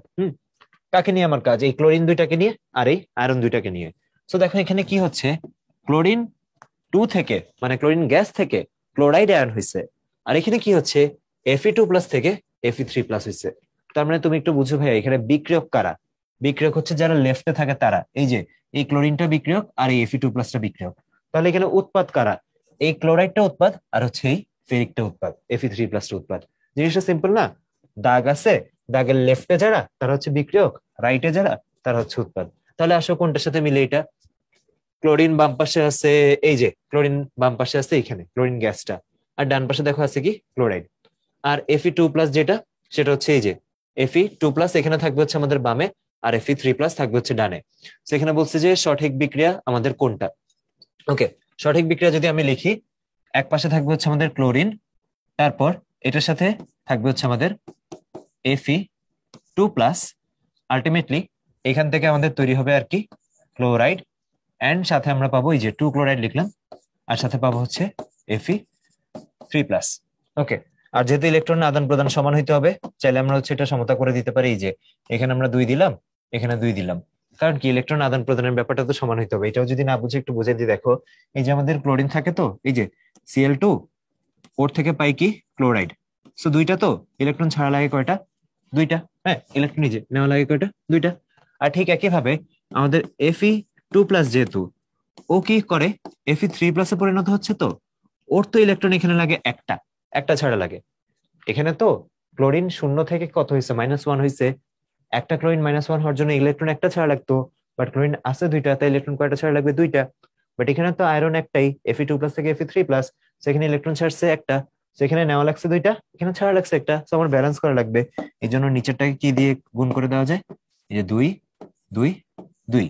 আলটিমেটলি দেখো ক্লোরিন 2Fe+, এই যে মিলে নাও, দুইটা ইলেকট্রন দুইটা ইলেকট্রন কাটাকাটি, 2 ক্লোরাইড আর Fe3+। ওকে, সো যেটা বলতেছিলাম, আমাদের তাহলে এখানে আনসার কোনটা হয়? আনসার হচ্ছে জিজ্ঞেস করছে যে তড়িৎ রাসায়নিক কোষের সঠিক বিক্রিয়া কোনটা। সঠিক বিক্রিয়া অবশ্যই হচ্ছে ক্লোরিন, যেটা দেখো ক্লোরিন এখানে একটা জারক হিসেবে কাজ করতেছে, এটা আমাদের একটা জারণ রিয়াকশন, অক্সিডেশন, আর এটা একটা বিজারণ রিয়াকশন, রিডাকশন। তাহলে বাম পাশে আমাদের ক্লোরিন থাকবে, Fe2+ থাকবে, ক্লোরিন থাকবে, Fe2+ থাকবে, এটা হচ্ছে এখানে ভুল দেওয়া আছে, এটা Fe2+ হইলে আর এটা Fe3+ হইলে তাহলে হচ্ছে আমাদের এটা আনসারটা কারেক্ট হবে। তুমি নিজে এখানে মিলাই নিতে পারো, এই যে দেখো এখানে তো Fe3+ এর সাথে ক্লোরাইড আছে, মিলতেছে না তো, আর কোনোটা মিলতেছে না, দেখো ক্লোরাইড লেফটে থাকবেই না, আমাদের লেফটে থাকবে ক্লোরিন, কারণ এই যে যেভাবে দেওয়া আছে সেটাই। আর রাইটে কে থাকবে? রাইটে থাকবে হচ্ছে আমাদের এই যে এখানে ফেরাস থেকে ফেরিক, তার মানে ফেরিক আর ক্লোরাইডটা এটা থাকবে রাইটে, আর ক্লোরিন আর ফেরাসটা Fe2+টা এটা থাকবে লেফটে। ঠিক আছে, দেখো এবার মিলছে নাকি? Fe2+, তারপর হচ্ছে ক্লোরিন, তারপর হচ্ছে Fe3+, আর হচ্ছে 2 ক্লোরাইড। ওকে, চলো তাহলে হচ্ছে সামনের দিকে যাই। এরপরে রিয়াকশনে কি বলা, এরপর আবার একই টাইপের, দেখো এখানে কি বলা, সলিড থেকে হয়েছে আয়ন, তার মানে এটা কি, একটা হচ্ছে আমাদের এই যে ধাতু, আর ধাতুর যে আয়ন সেই টাইপের একটা অর্ধকোষ। আর এই পাশেরটা কি দেখো, এইটা কিন্তু আমাদের একটা গ্যাস অর্ধকোষ, এই যে গ্যাস অর্ধকোষ। ওকে, আসলে দেখি প্লাটিনাম তড়িৎদ্বার দিচ্ছে, কোষ বিক্রিয়া কোনটা। আগে হচ্ছে আমরা কোষ বিক্রিয়া দেখি। এই দুইটা হচ্ছে বিক্রিয়ক, তার মানে এরা থাকবে হচ্ছে লেফট সাইডে, আয়রন প্লাস হচ্ছে ব্রোমিন, এটা থাকবে লেফট সাইডে। রাইট সাইডে কি থাকবে? ফেরাস আর হচ্ছে ব্রোমাইড, তার মানে হচ্ছে এই যে Fe2+, আর হচ্ছে আমাদের ব্রোমাইড, এটা থাকবে হচ্ছে রাইট সাইডে। আর যদি আমি সমতা করে দিতে চাই, সমতা করলে হচ্ছে যেহেতু দুইটা আছে এখানে 2 হবে, ইলেকট্রন যেহেতু দুইটা করে ছাড়া লাগবে, ওই যে ওইটার মতোই দুইটা করে ছাড়া লাগবে বা নেওয়া লাগবে, তাই এখানে 2 দিয়ে দিলাম। আসলে দেখি এটা কোনটার সাথে মিলছে। লেফটে আছে হচ্ছে আয়রন, আর এখানে আছে ব্রোমিন, তারপর ফেরাস আছে, তারপর হচ্ছে 2 ব্রোমাইড, এটা মিলছে কিন্তু এটা সমতা মিলে নাই। আমরা দেখি হচ্ছে আর কোনোটাকে ওরা সমতা মানে করছে নাকি। ওকে, যেহেতু ওরা আর কোনোটা সমতা নিয়ে বদার করে নাই, আমরা এখানে বদার করতেছি না, আমরা এখানে কারেক্ট আনসার এ দাগে দিচ্ছি। বুঝছে এখানে কি হয়েছে, ওরা আয়রনেটা আর কি সমতা করে নাই, ইলেকট্রন আদান প্রদান যে সম্ভব হবে এটা দেখে নেই, বাট অন্য কোনোটা কিন্তু আনসার হওয়া সম্ভব না। দেখো যেমন এটা লেফটে দিছে Fe2+, Fe2+ রাইটে হবে, এটা তো বাদ, রাইট। তারপর এটা কি করছে, লেফটে দিছে আয়রন কিন্তু সাথে দিছে ব্রোমাইড, দেখো ব্রোমাইড তো এখানে রাইটে হবে, ব্রোমাইড কি উৎপাদ হিসেবে আছে। তারপর এটা কি করছে, লেফটে দিছে আয়রন, ঠিক আছে, এখানে দিছে ব্রোমিন, কিন্তু এখানে এটা দেখাইছে যে তৈরি হয়েছে ফেরিক। আমরা তো আমাদের ইচ্ছা মতো তৈরি করলে হবে না, কোষ সংকেতেই দেওয়া আছে তৈরি হয় ফেরাস, আমাকেও কি দিতে হবে, ফেরাসই দিতে হবে। এখানে জাস্ট এটা এই জায়গাটা ঝামেলা করছে, নাইলে এ আর ডি মোটামুটি কাছাকাছি ছিল, বাট আমাদের কারেক্ট আনসার কি ফেরাস। ওকে, আসো সামনের দিকে যাই। এরপর কি আছে আমাদের ইলেকট্রোকেমিক্যাল সেল নোটেশনের ক্ষেত্রে কোনটা হচ্ছে সঠিক। ঢাকা ইউনিভার্সিটিতে আসা কোয়েশ্চেন, দেখো মানে 4টা অপশন দেখলে খুবই ক্লোজ মনে হবে। সো আমি যেটা রিকমেন্ড করি, এই ধরনের কোয়েশ্চেন উত্তর করার ক্ষেত্রে আগে অপশন না দেখা, আগে তুমি নিজের কমন সেন্স দিয়ে সেলটা লেখার চেষ্টা করো না। ধাতুও তো কমন কমন দিচ্ছে, জিঙ্ক আর কপার, এটা তো মাথায় মুখস্থ এতক্ষণে, মানে আগে না জানো, আজকের এই লেকচারে এতবার বলছি, মুখস্থ হয়ে যাওয়ার কথা যে ঠিক আছে আগে হচ্ছে অ্যানোড হবে, পরে ক্যাথোড, আর অ্যানোডটা অবভিয়াসলি হবে জিঙ্কেরই, জিঙ্ক, আর ক্যাথোড কি হবে কপারের। আর অ্যানোডে কি হয়, জারণ হয়, দ্যাট মিনস হচ্ছে এখানে জিঙ্ক যেটা আছে, জিঙ্ক থেকে হবে জিঙ্ক 2+, জারণ মানে কি ইলেকট্রনের ছাড়ন, সো জিঙ্ক 2টা ইলেকট্রন ছাড়লে জিঙ্ক 2+ হবে। আর এখানে কি হবে আমাদের উল্টাটা, কপার 2+ থেকে কপার। আসলে তাহলে মিলেনি, কোন অপশনের সাথে আমাদের মিলে? জিঙ্ক থেকে জিঙ্ক 2+, এতটুকু পোর্শন মিলে গেছে। কপার 2+ থেকে কপার, হ্যাঁ মিলে গেছে, এই যেটা আমাদের মিলে গেছে। বাকিগুলো সমস্যা কি দেখো, লেখা কি জিঙ্ক 2+ থেকে জিঙ্ক, এটা তো হচ্ছেই না, জিঙ্ক 2+ থেকে জিঙ্ক হচ্ছেই না, জিঙ্ক 2+ থেকে জিঙ্ক এগুলা কিন্তু হচ্ছে না। আমাদের কারেক্ট আনসার কোনটা? কারেক্ট আনসার হচ্ছে বি।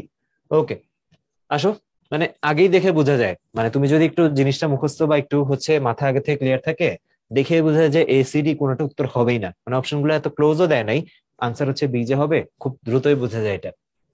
ওকে, এবার আসলে আমরা অর্ধকোষ গুলা দেখি, হাফ সেল গুলা দেখি। যেমন প্রথম টাইপের যে হাফ সেল আছে না, এটাই এতক্ষণ আমরা দেখছি, এই যে জিঙ্ক থেকে জিঙ্ক 2+ তৈরি হচ্ছে, বা জিঙ্ক 2+ থেকে জিঙ্ক তৈরি হচ্ছে, কি বলে এখানে ধাতু, ধাতু বায়ন অর্ধকোষ। মানে আইডিয়াটা কি, আমার একটা ধাতু থাকবে সাপোজ জিঙ্ক, আর তার সাথে থাকবে হচ্ছে জিঙ্ক 2+, বা হচ্ছে উল্টাটা কপার 2+ সাথে হচ্ছে কপার, এরকম। তারপরে দেখো ধাতু ও ধাতুর অদ্রবণীয় লবণ অর্ধকোষ। এটা আসলে কি হচ্ছে দেখো, এখানে অ্যাকচুয়ালি জিনিস থাকে হচ্ছে তোমার তিনটা। একটা থাকে হচ্ছে ধাতু, এই যে পার্ট পার্ট করে দেখাই। একটা থাকে হচ্ছে ধাতু, এই যে এটা একটা ধাতু, ধাতু দিলাম। তারপরে দিলাম হচ্ছে ধাতুর অদ্রবণীয় লবণ। অদ্রবণীয় লবণ মানে কি, যেমন এখানে হচ্ছে মার্কিউরাস ক্লোরাইড আছে, যেটা হচ্ছে এই যে Hg2Cl2 এইটা। আর সাথে আরেকটা জিনিস, যেটা এখানে আরেকটা কথা হবে, অদ্রবণীয় লবণ আর আয়ন, আয়ন অর্ধকোষ। আর আয়নটা হচ্ছে আমাদের Cl-। দেখো আবারও হচ্ছে এই সেম এক্সাম্পলটা, আবারও হচ্ছে অন্য একটা এক্সাম্পল দিয়ে দিই, মানে এই সেম টাইপটা। আমি ফার্স্টে দিলাম হচ্ছে সিলভার, এটা সিলভারের পর এখানে দিলাম হচ্ছে সিলভার ক্লোরাইড, এটা। তারপরে এখানে দিলাম হচ্ছে আমরা ক্লোরাইড। একটু বুঝে ঘটনাটা কি ঘটতেছে দেখো, এই টাইপটা আর এই টাইপটা খুবই কাছাকাছি, কিন্তু এই যে আমরা যে দুইটা ধাতুর কথা এখানে লিখছি, সিলভারের কথা, মার্কারি কথা, এদের যে লবণগুলো লিখছি মার্কিউরাস ক্লোরাইড আর সিলভার ক্লোরাইড, এরা না পানিতে দ্রবণীয় না, এরা হচ্ছে অদ্রবণীয়। সিলভার ক্লোরাইডের কথা তো আজকে একটু আগে বলছি, জেনে রাখো মার্কিউরাস ক্লোরাইডটা হচ্ছে এরকম। যেমন দেখো এখানে আমরা খুব ইজিলি ইউজ করতে পারতেছিলাম জিঙ্কের সাথে জিঙ্ক সালফেট। কারণ কি, জিঙ্ক সালফেট কি হয়, যখন আমরা পাত্রে রাখি আয়ন বানাই, তখন তার আয়নগুলো চলাচল করতে পারে। আর আমরা কি জানি, তড়িৎ বিশ্লেষ্য দ্রবণে তড়িৎ পরিবহন হয় কিভাবে, আয়নগুলো চলাচল করার মাধ্যমে। কারণ কি, এরা হচ্ছে একোয়াস অবস্থায় থাকা সম্ভব। আর এইখানে আমাদের এই যে অদ্রবণীয় লবণের কথা যে বলতেছি, অদ্রবণীয় লবণ কি হয়, সে তো পানিতে দ্রবীভূত হচ্ছে না, তার মানে সে আয়নগুলা ভাঙতেছে না। আর আয়নগুলা যদি না ভাঙে, তাহলে সে কিভাবে চলাচল করবে? আর যদি নাই চলাচল করতে পারে, মনে করে দেখো যে ফার্স্ট লেকচারে আমরা পড়ছি যে তড়িৎ বিশ্লেষ্য পরিবাহীর জিনিসটাই কি, তড়িৎ পরিবহনটাই কিভাবে হয়, আয়নের মাধ্যমে। সো জিঙ্ক সালফেট বলো, কপার সালফেট বলো, এরা আয়নে ভাঙে, আয়নে ভাঙে দেখে কি আয়নগুলো চলাচল করে, তড়িৎ পরিবহন করে। বাট এখানে এই যে মার্কারির যে লবণটা মার্কিউরাস ক্লোরাইড, সিলভারের যে লবণটা সিলভার ক্লোরাইড, এরা হচ্ছে ভাঙেই না, অদ্রবণীয়। এই যে দেখো ধাতু, ধাতুর অদ্রবণীয় লবণ, এই পার্টটা অদ্রবণীয় দেখে আলটিমেটলি কেউ তড়িৎ পরিবহন করতে পারতেছে না। তো তোমার ওকে তড়িৎ পরিবহন করানো লাগবে, রিকোয়ারমেন্টই ধরো এরকম। তো সেই ক্ষেত্রে তুমি কি করতেছো, এক্সট্রা একটা এমন লবণ অ্যাড করে দিলা। দেখো এটা মানে দেখলে আরো চিনবা তোমরা, সাপোজ একটা দিয়ে দিলাম KCl, আর একটা দিয়ে দিলাম সোডিয়াম ক্লোরাইড।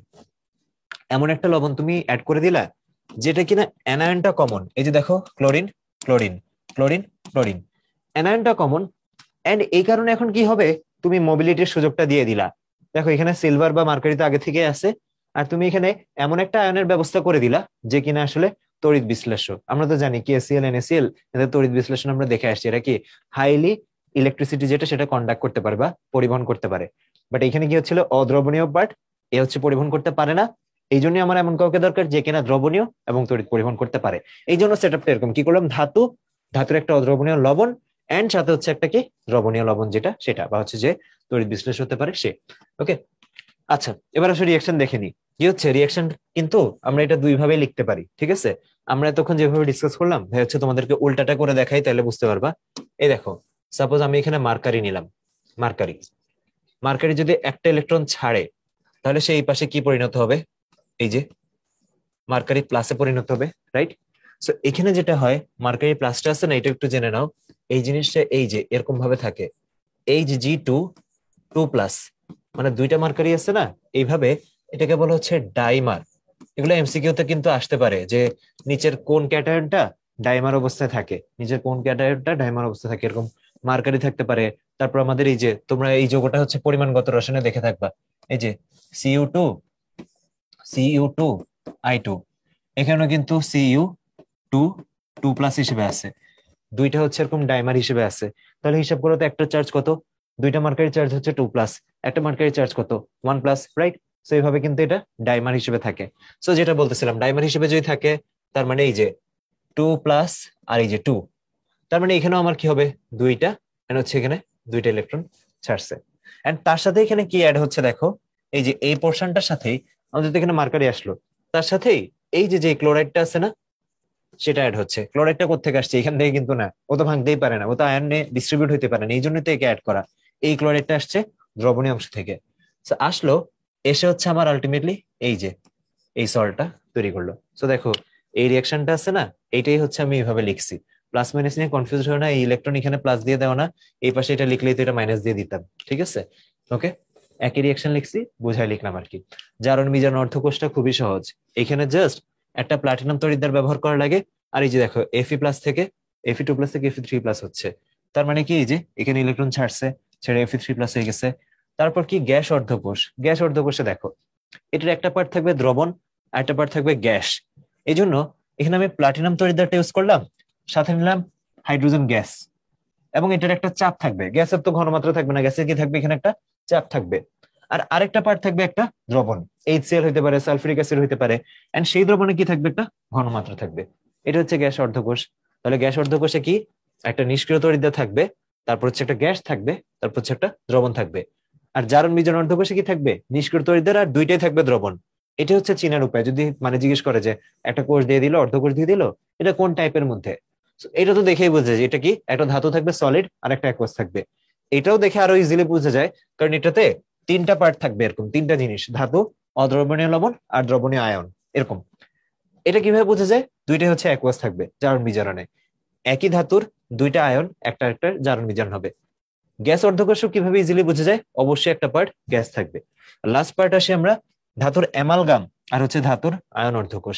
অ্যামালগাম হচ্ছে ধাতুর সাথে যখন মার্কারি মিশানো হয়, যেমন হচ্ছে এই যে সোডিয়ামের সাথে মার্কারি মিশানো না, এটাকে আমরা বলি হচ্ছে সোডিয়াম অ্যামালগাম।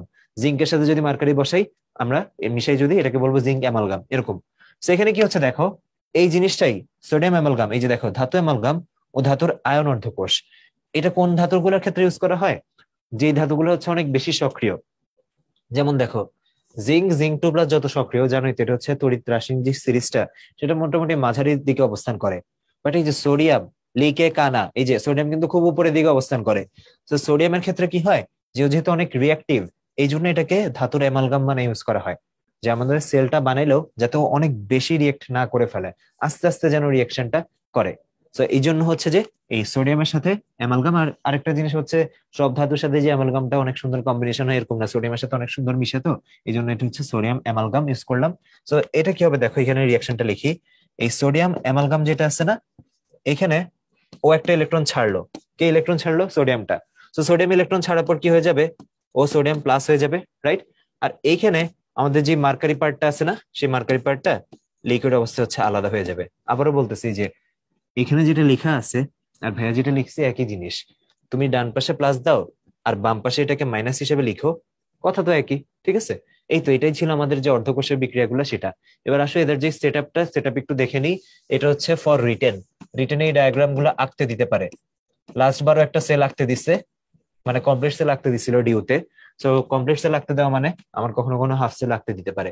তো দেখো প্রথমটা তো খুবই বেসিক, প্রথমটা এতক্ষণ ধরে অনেকবার এঁকে আসছি, খুবই ইজি।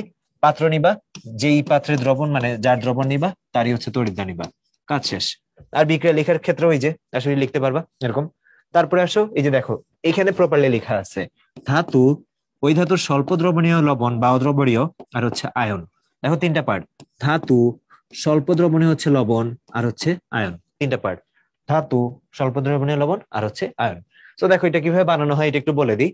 এখানে তো আমার যে তড়িৎদ্বারটা সেটা ইউজ করা হচ্ছে, এই যে এই তড়িৎদ্বার, এটা হচ্ছে আমাদের যে তড়িৎদ্বার সেটা, এই তড়িৎদ্বার যেটা এটা ইউজ করা হচ্ছে তোমার সিলভার ইউজ করলাম। এটাকে যে পাত্রে ডোবানো হয়, পাত্রে যে দ্রবণটা থাকে সেটা থাকে ধরো KCl বা NaCl। আচ্ছা ওরা NaCl দিচ্ছে, আমরা NaCl লিখি, এই যে NaCl, NaCl।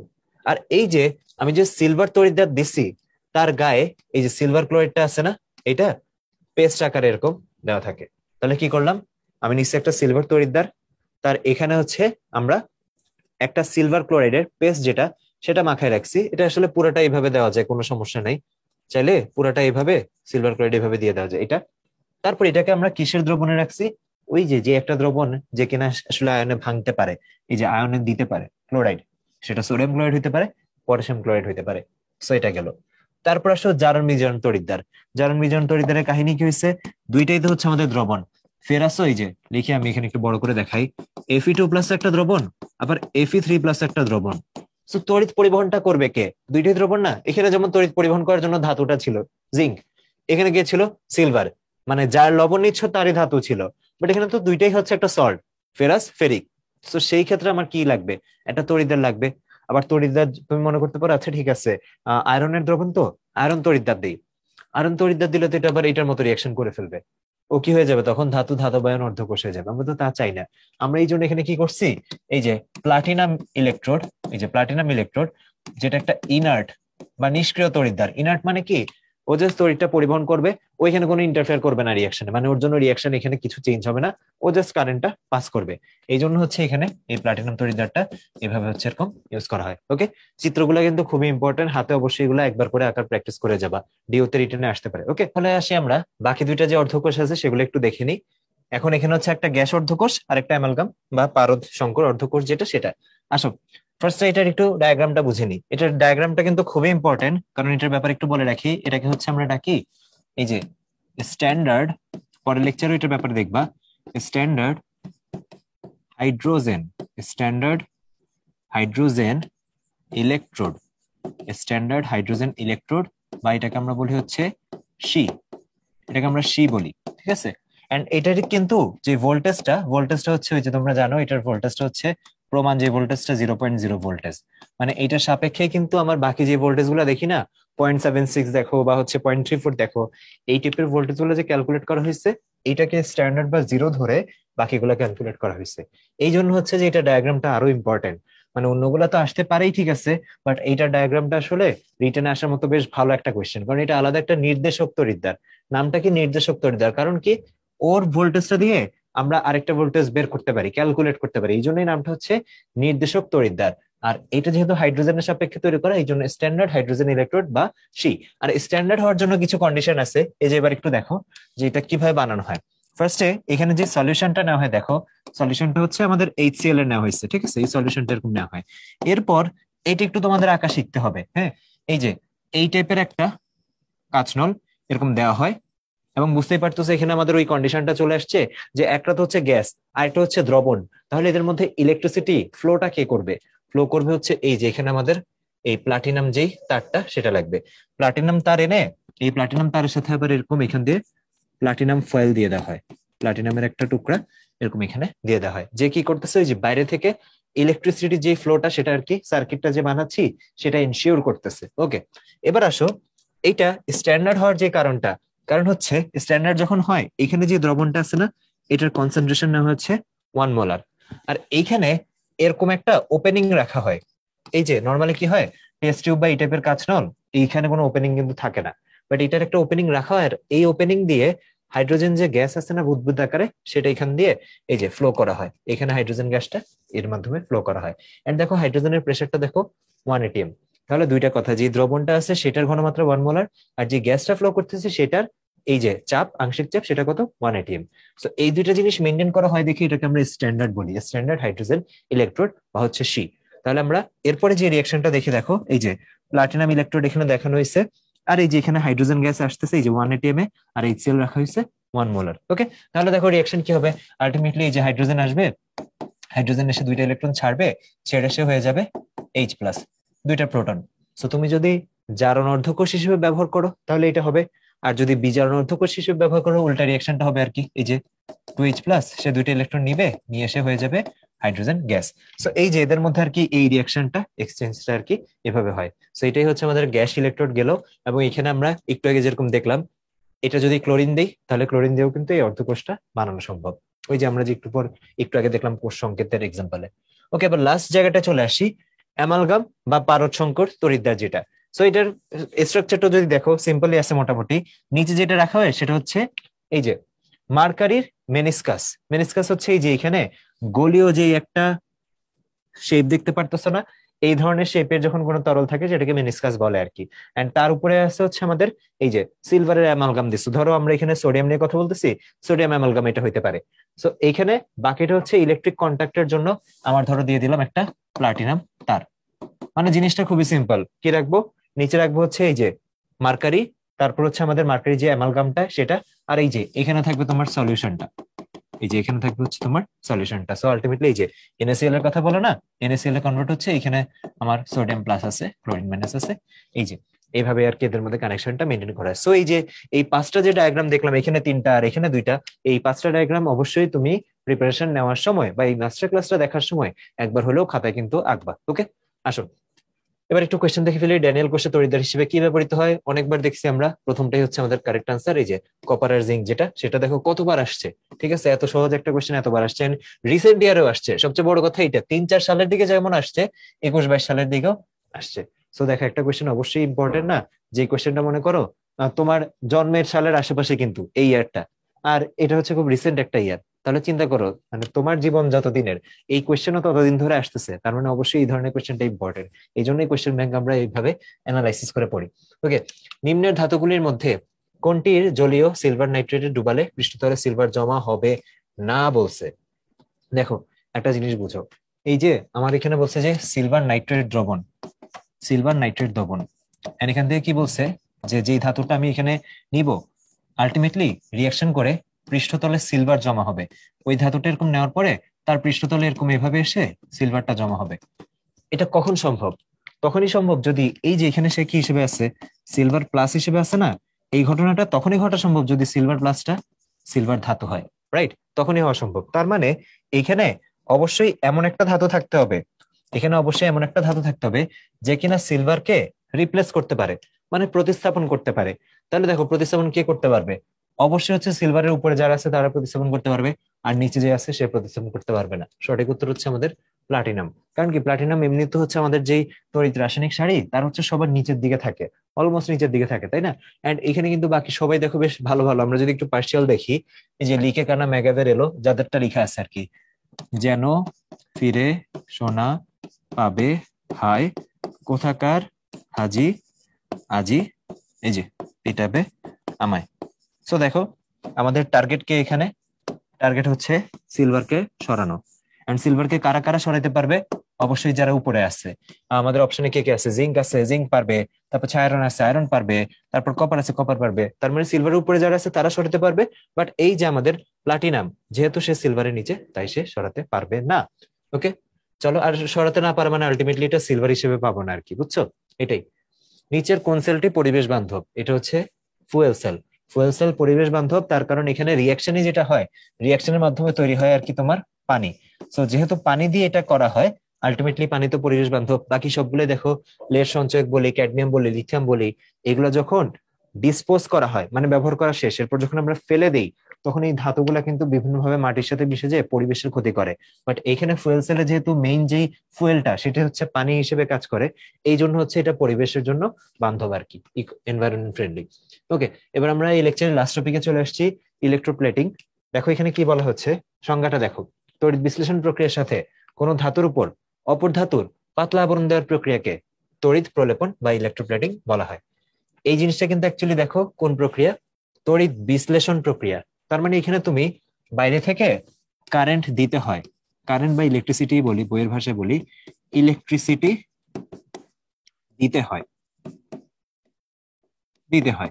এন্ড যার কারণে কি হবে দেখো, একটা ধাতুর প্রলেপ তুমি আরেকটা ধাতুর উপর দিতে চাচ্ছ। এখন এই জিনিসটা একটু বোঝার চেষ্টা করো, যে আমরা জানি আমাদের তড়িৎ বিশ্লেষণ কোর্সে যখন আমরা এই যে সেলটা আঁকি, এই যে সাপোজ এখানে দিলাম হচ্ছে আমি একটা অ্যানোড নিলাম, ক্যাথোড নিলাম, এই যে এটা হচ্ছে আমাদের অ্যানোড, প্লাস যেটা সেটা অ্যানোড, আর মাইনাস যেটা সেটা ক্যাথোড। কারণ কি, এখন কিন্তু আমরা তড়িৎ রাসায়নিক কোষ পড়তেছি না, ইলেকট্রোপ্লেটিং অবশ্যই মনে রাখবে। এটা যদি তোমাকে জিজ্ঞেস করি, এটা তড়িৎ বিশ্লেষণ কোষ। কারণ ইলেকট্রোপ্লেটিং, বাইরে থেকে তুমি ইলেকট্রিসিটি দিবা, সেটা দিয়ে প্লেটিং করবা, কোন একটা ধাতু আছে তার উপর একটা ধাতুর প্রলেপ দিবা।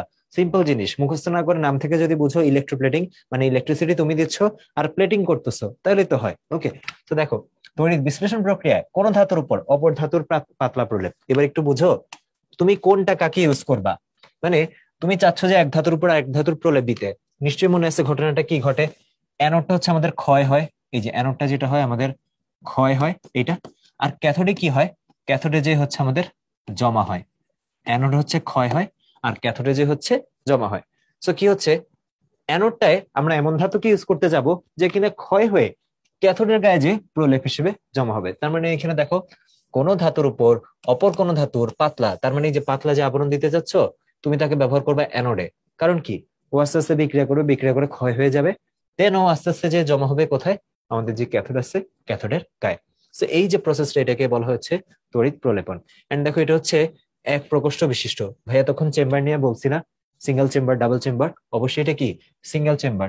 কারণ কি, জিনিসটা কমন সেন্স। দেখো আমার তো এই ধাতুটার প্রলেপ এই ধাতুতে দেওয়া লাগবে, আমি যদি দুইটা ধাতুকে আলাদা পাত্রে রাখতাম তাহলে একটার প্রলেপ আরেকটা কিভাবে দিতাম, ডাবল চেম্বার হলে তো হইতো না, এই জন্য কি লাগবে, সিঙ্গেল চেম্বার লাগবে। ওকে, এরপর দেখো এই ক্ষেত্রে যে ধাতুর প্রলেপ দিতে হবে সেই ধাতু অ্যানোড, এটা ভাইয়া বুঝাই ফেলছি। যে ধাতুর প্রলেপ দিবে, কারণ সে আস্তে আস্তে ক্ষয় হয়ে যাবে, তাকে অ্যানোড।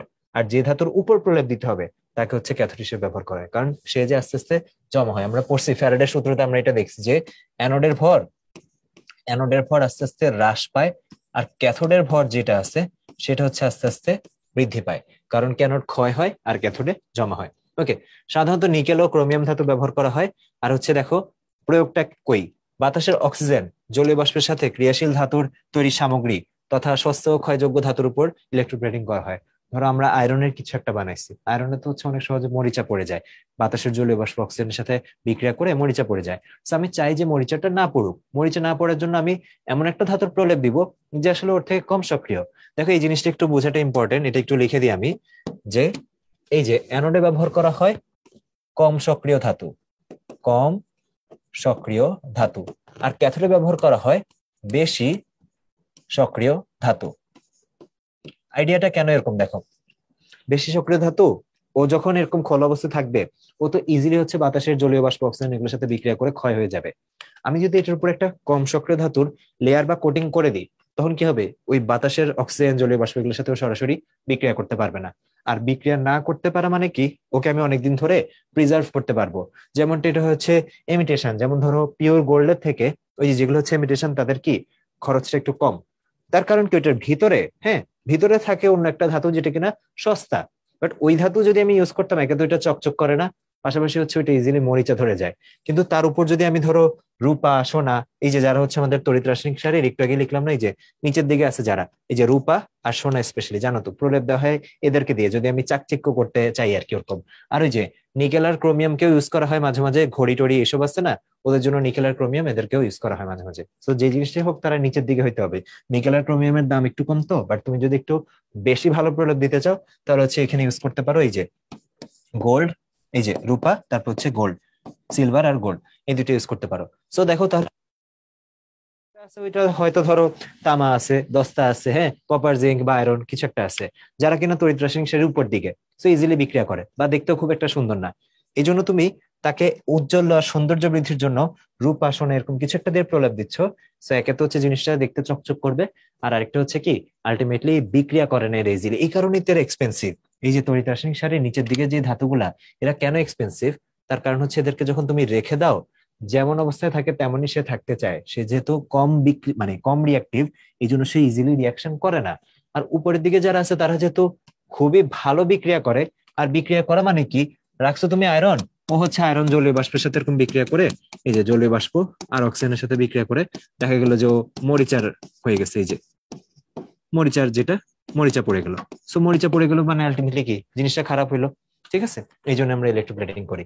ইলেকট্রোপ্লেটিং থেকে হচ্ছে ম্যাথমেটিক্যাল প্রবলেম এখনো ভার্সিটিতে আসে নাই, বাট আসতে পারে। আমরা এই জিনিসগুলো নিয়ে আমাদের যে অ্যাডভান্স লেকচারটা থাকবে সেখানে ডিসকাস করব। আপাতত তাই এখানে থিওরিটা দেখে নিলাম। যেমন দেখো কোন মৌলটি ইলেকট্রোপ্লেটিং এর জন্য ব্যবহৃত হয়, কোনটা ব্যবহৃত হয়, যেমন আমরা একটু আগে দেখছি যে ক্রোমিয়াম। ক্রোমিয়াম আর হচ্ছে নিকেল ব্যবহার করা হয়। ধরো একটা উদাহরণ দিয়ে দিই, এই যে আমরা এরকম একটা সিস্টেম বানাবো, ধরো তোমাকে চিত্র তো আসতেই পারে, চিত্র তো আঁকতে দিতেই পারে। তো তুমি যদি চিত্র আঁকো সেই ক্ষেত্রে কি হবে, এই যে পাত্র আঁকবে এরকম, এই যে দিলা হচ্ছে এটা একটা পাত্র আঁকি আমরা। ওকে, এন্ড এখানে হচ্ছে আমরা নিই তড়িৎদ্বার। তড়িৎদ্বার হিসেবে আমি এখানে নিলাম হচ্ছে আমাদের যে ক্রোমিয়াম সেটা, এটা নিলাম। আর মনে করো এই পাশে হচ্ছে আমি একটা চামচের আমি প্রলেপ দিব চামচের উপর। এই যে চামচ বলতেছি কারণ এরকম একটা ম্যাথ বইটা আসছিল তো তাই বলতেছি। ধরো এরকম একটা চামচ আছে, এই চামচের উপর প্রলেপ দিব। আমি কি করব, এটাকে অ্যানোড হিসেবে ব্যবহার করবো। এই যে দেখো প্লাস মাইনাস, আর প্লাসটা কে থাকে তড়িৎ বিশ্লেষণ কোষে অ্যানোড, মাইনাসটা কে থাকে ক্যাথোড। বাইরে থেকে ইলেকট্রিসিটি দিচ্ছি। আলটিমেটলি এটা ধরো আমি প্রলেপ, এখানে ক্রোমিয়াম নিকেল লিখছে তো, ধরো আমি এটা রূপার প্রলেপ দিব, এই যে সিলভার দিলাম। আলটিমেটলি কি হবে, এই যে যখন এটাকে আমি সিলভারের একটা দ্রবণ নিব, এই যে ধরো এখানে দ্রবণ নিলাম সিলভার নাইট্রেট। সো যখন আমি এই সেটআপে রাখছি, আস্তে আস্তে সময়ের সাথে সাথে কি হবে, এই অ্যানোডে দেখো আমাদের অ্যানোডের যে সিলভারটা আছে, এই সিলভারটা ইলেকট্রন ছেড়ে দিয়ে ও দ্রবণে চলে আসবে সিলভার প্লাস। এই জন্য কি হবে, ও আস্তে আস্তে আস্তে আস্তে ক্ষয় হইতে থাকবে, এই পার্টটা আস্তে আস্তে ক্ষয় হয়ে যাবে। আর এটা ক্ষয় হয়ে যাওয়া মানে কি, ক্যাথোডে যেটা হবে, এই যে সিলভার প্লাসটা সে হচ্ছে ইলেকট্রন নিয়ে সে সিলভার ধাতুতে পরিণত হবে। এন্ড আলটিমেটলি সিলভার ধাতুতে পরিণত হওয়া মানে কি, এই যে ধরো এটা আমাদের সিলভার ছিল না, ধরো গ্রিন কালারের সিলভার, এই গ্রিন কালারের সিলভারটা এবার যে ওই যে চামচের গায়ে আছে না, এই লেয়ারটা আস্তে আস্তে এরকম জমা হবে। ওকে, তো এইভাবে কি হবে, অ্যানোডের ভর হচ্ছে কমে আর ক্যাথোডের ভর হচ্ছে বাড়ে। এই জিনিসটা হচ্ছে ইলেকট্রোপ্লেটিং এ হয়। ওকে, এটাই ছিল আমাদের লেকচার 3। আমাদের লেকচার 3 শেষ হয়ে গেল, আর একটা লেকচারই বাকি আছে, মানে বেসিক লেকচার গুলোর মধ্যে আর একটা বাকি আছে, যেখানে আমরা আসলে এই যে ইলেকট্রোকেমিক্যাল সেল যে তখন দেখলাম থিওরি, এটা থেকে ম্যাথমেটিক্যাল প্রবলেম গুলো দেখবো। তাহলে দেখা হচ্ছে তোমাদের সাথে পরের লেকচারে। ধন্যবাদ, আল্লাহ হাফিজ।